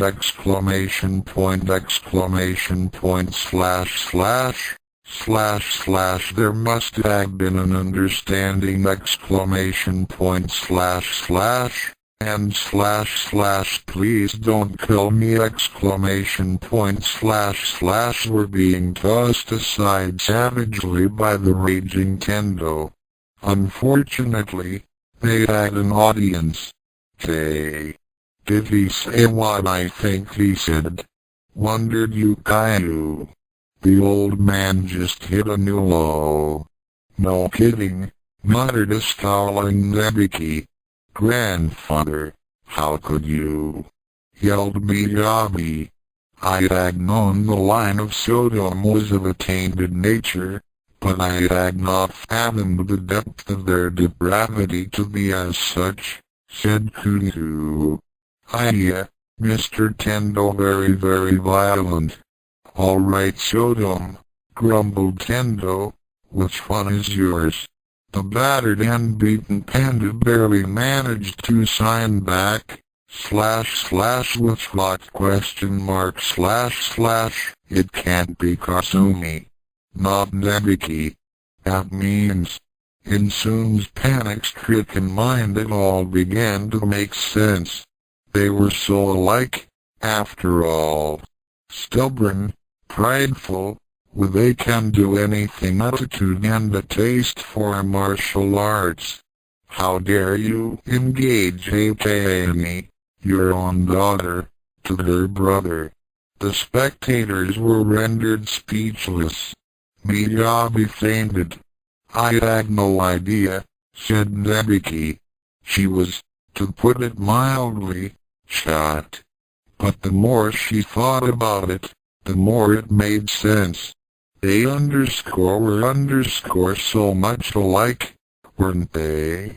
No way, said the white-headed Yukainu. The depravity of Ranma Saotome runs deep and dark, indeed. To knowingly snare into his charms his own sister. He shall feel heaven's justice, so swears Blue Thunder. Man, this is sick, grumbled Moose, while Shampoo nodded in agreement. Saotome, roared Soon, the engagement is off. Wait. No exclamation point / signed the panda frantically. This must be a misunderstanding exclamation point / Soon ignored the signs and the savage beating continued. Wait, said Yukainu, if Ranshin isn't engaged to Akan anymore, means husband is finally free. Finished Shampoo. And Akan's free too, yelled Ryugi and Kunyu triumphantly. Yes, everyone yelled. Then they realized there were still a few more obstacles in the way. Ryugi scowled at Kunyu, while Yukainu and Shampoo gave each other evil glares. Moose was in neither camp, and definitely unhappy about the turn of events. This isn't good, he said, polishing his glasses. This isn't good at all. Unnoticed by all who were busy scheming on getting each other out of the way, Akan and Ranko came back downstairs, with Ranko looking just a little roughed up. Why is Dad beating up Mr. Saotome? Wondered Akan. Ranko shrugged. Dunno. Hey, Moose, what's going on? Your father engaged you to your sister, I think. Unfortunately, this was the moment Miyabi woke up again, and fainted. Again. He what? Roared Ranko. Ayage. And he. Pop, you're dead. The savage beating escalated to a previously unmatched degree of brutality. I don't believe he did something that stupid, said Akan. Moose, who's Ranma's sister? Well, said Moose, putting his glasses on, you are. What? Oh, Akan, said Ryuga, his eyes glazing over. UGH. One side, isn't. Boomed Kunyu, catching Ryuga by surprise with a swift and casual booking strike. Kantendo. My love, I have come to liberate you from your most immoral and incestuous engagement. Come, into my RUGH. What are you people talking about? Yelled Akan, as she cleaned her fist of Kunyu. Nebiki sighed and dragged Kunyu off to tend to his wounds as she usually did.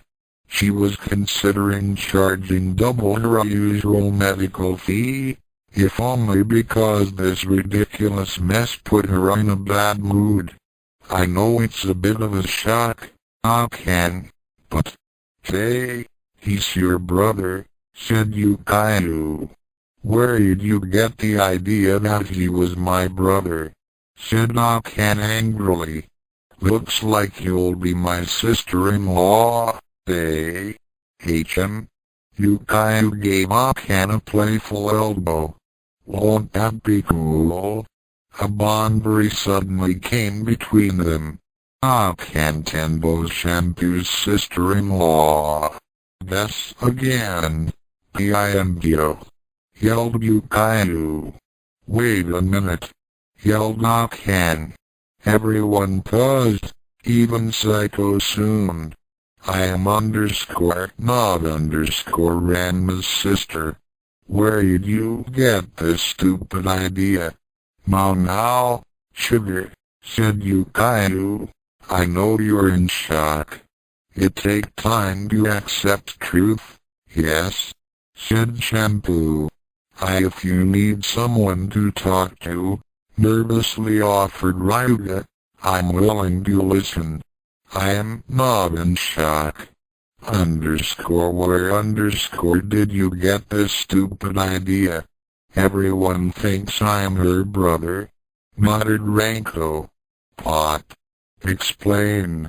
Now. This time it isn't single quote T my fault ! Well, Akan, your own father, said Yukayu, or should I say, stepfather, said so. Akan sobbed soon. I heard you say. You said, from your own words. God, you were eavesdropping on us, weren't you? And a good thing I was, young lady, said Soon. I could not let the engagement continue after hearing what I have heard today. I still think this is /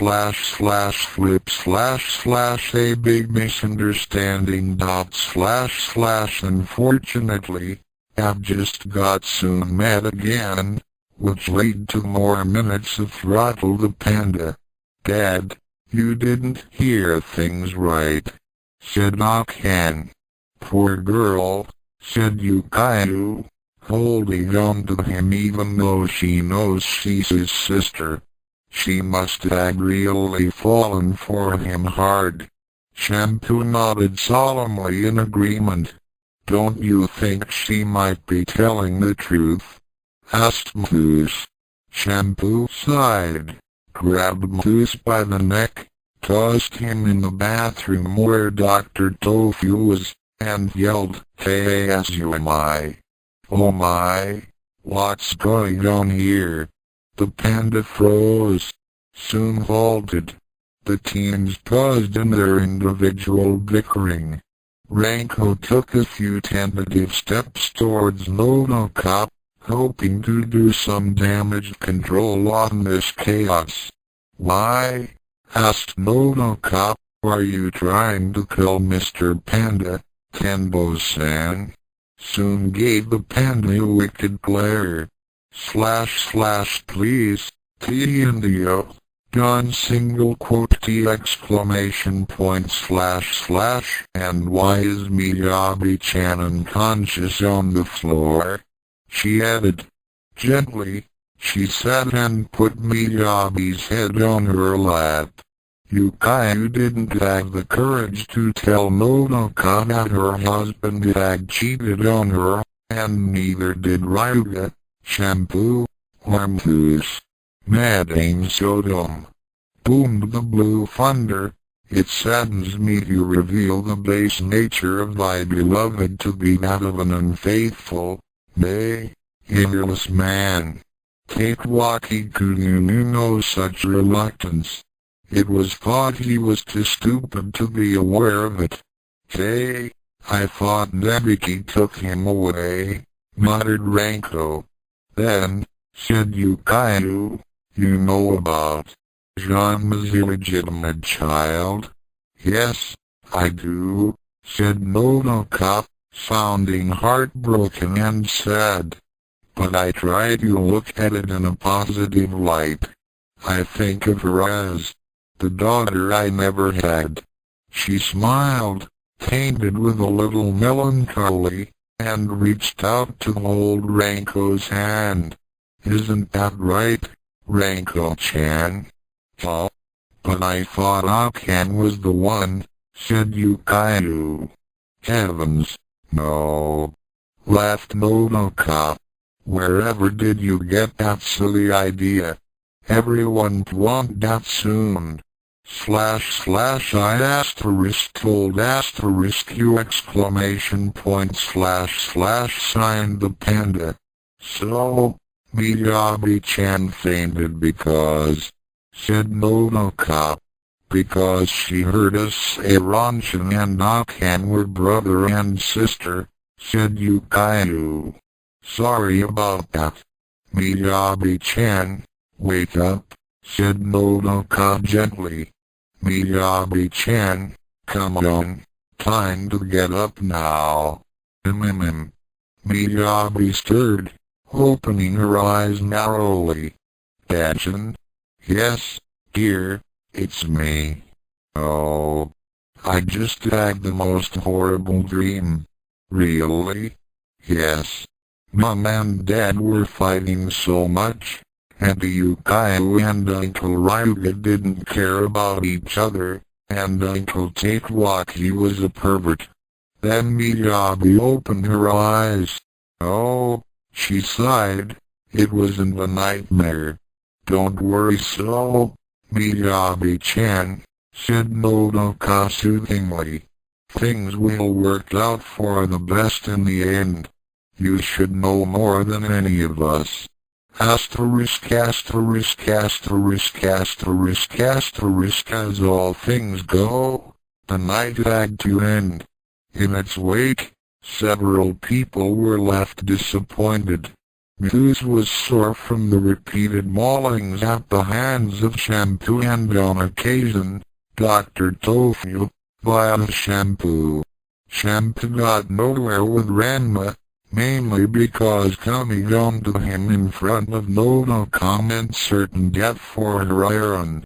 Ryuga was as tongue-tied as ever around Akan, and once again failed to make progress. Yukayu stayed by Ranko's side, but aside from small talk, failed to get any sort of romantic mood going. No progress forward, she thought, but no steps back either. Tofu stuttered and stammered his way out the door and mentally berated himself for not having some self-control around Kasumi yet again. The only ones that were happy were Miyabi and Nodoka, who spent much of the rest of the night talking, laughing, and generally bonding before she said her goodbyes and departed before the hour became too late. To make sure that she arrived at the train station safely, Ranko offered to walk her there. As a consequence, so did Akan, Miyabi, Ryuga, Yukayu, Shampoo and Muse. It could be said that no woman was safer from attack that night. As the silence of the house settled in, Soon and Mr. Panda sighed. Ah, Saotome, we survived yet another perilous perilous question mark another perilous dinner indeed we did. So, let's get ready for tomorrow night, said Soon with a grin. Tomorrow night? What's tomorrow night question mark the same thing we do every night, so don't try to get our children married. Soon and the panda went into a small fit of evil laughter that echoed eerily through the house and even flowed through the air of Nirima's night skies, even causing Kodakai to shiver.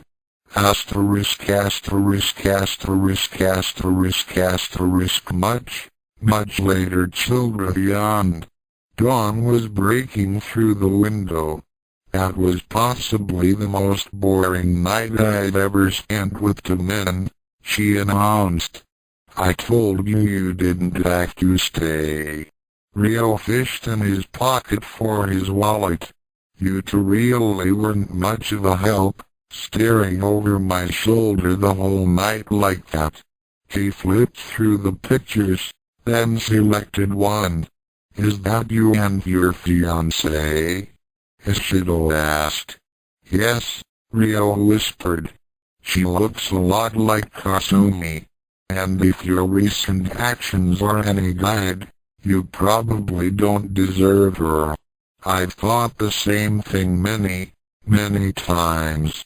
Ryo traced a heart around the faces, then carefully cut around his tracing with his sonic knife. The picture went in the now-cooled locket, and it closed with a sharp snap. "Is it done? I need a chain." Children sighed, then unfastened the necklace she was wearing. "You can now, too." Ryo slipped the locket onto the thin silver chain. "I'll pay her back." He slipped the locket over his neck. "But first I have some unfinished business to take care of." "Huh? Oh, no you don't, bucko. You're not leaving by yourself." Children reached past Ishido and grabbed at Ryo's sleeve. Then Happosai popped through the window, back from his Saotome-induced flight across town. Ishido was torn. Children wanted Ryo stopped, but Happosai was a greater threat to her. Threat won out over desire. Glass rained down as Happosai went flying back out the window. Children shouted and tried to regain her balance. Her lover had pushed her to safety. More importantly, he'd pushed her away from Ryo, and with a burst of emerald fire, the big-tailed boy was gone. "Ow," said Children. "Did I make the wrong choice?" Honesty, low eyes, "I'm not sure." In the Act 4, warriors we call ourselves. We fight for splendid virtue, for high endeavor, for sublime wisdom, therefore we call ourselves warriors. _MGTARNIKML Geist at Holly.Colostate.edu Annotations for Act 4, Happosai Tensatsu. Translates, roughly, into breaking point co. Originally from The Pursuit of Happiness, by Robin, she rummaged through her closets, trying to find that bottle she always kept for a lardy. Oh, there it was. Lardy refers to Lord Izebo, a character from David Tai's Descents and Ranma, created by David Tai and Paul Gilios. I do. Her name is Spring. Spring is the daughter of Ranma Saotome and Shampoo. She comes from Ross Mackenzie's Descents and Inversions,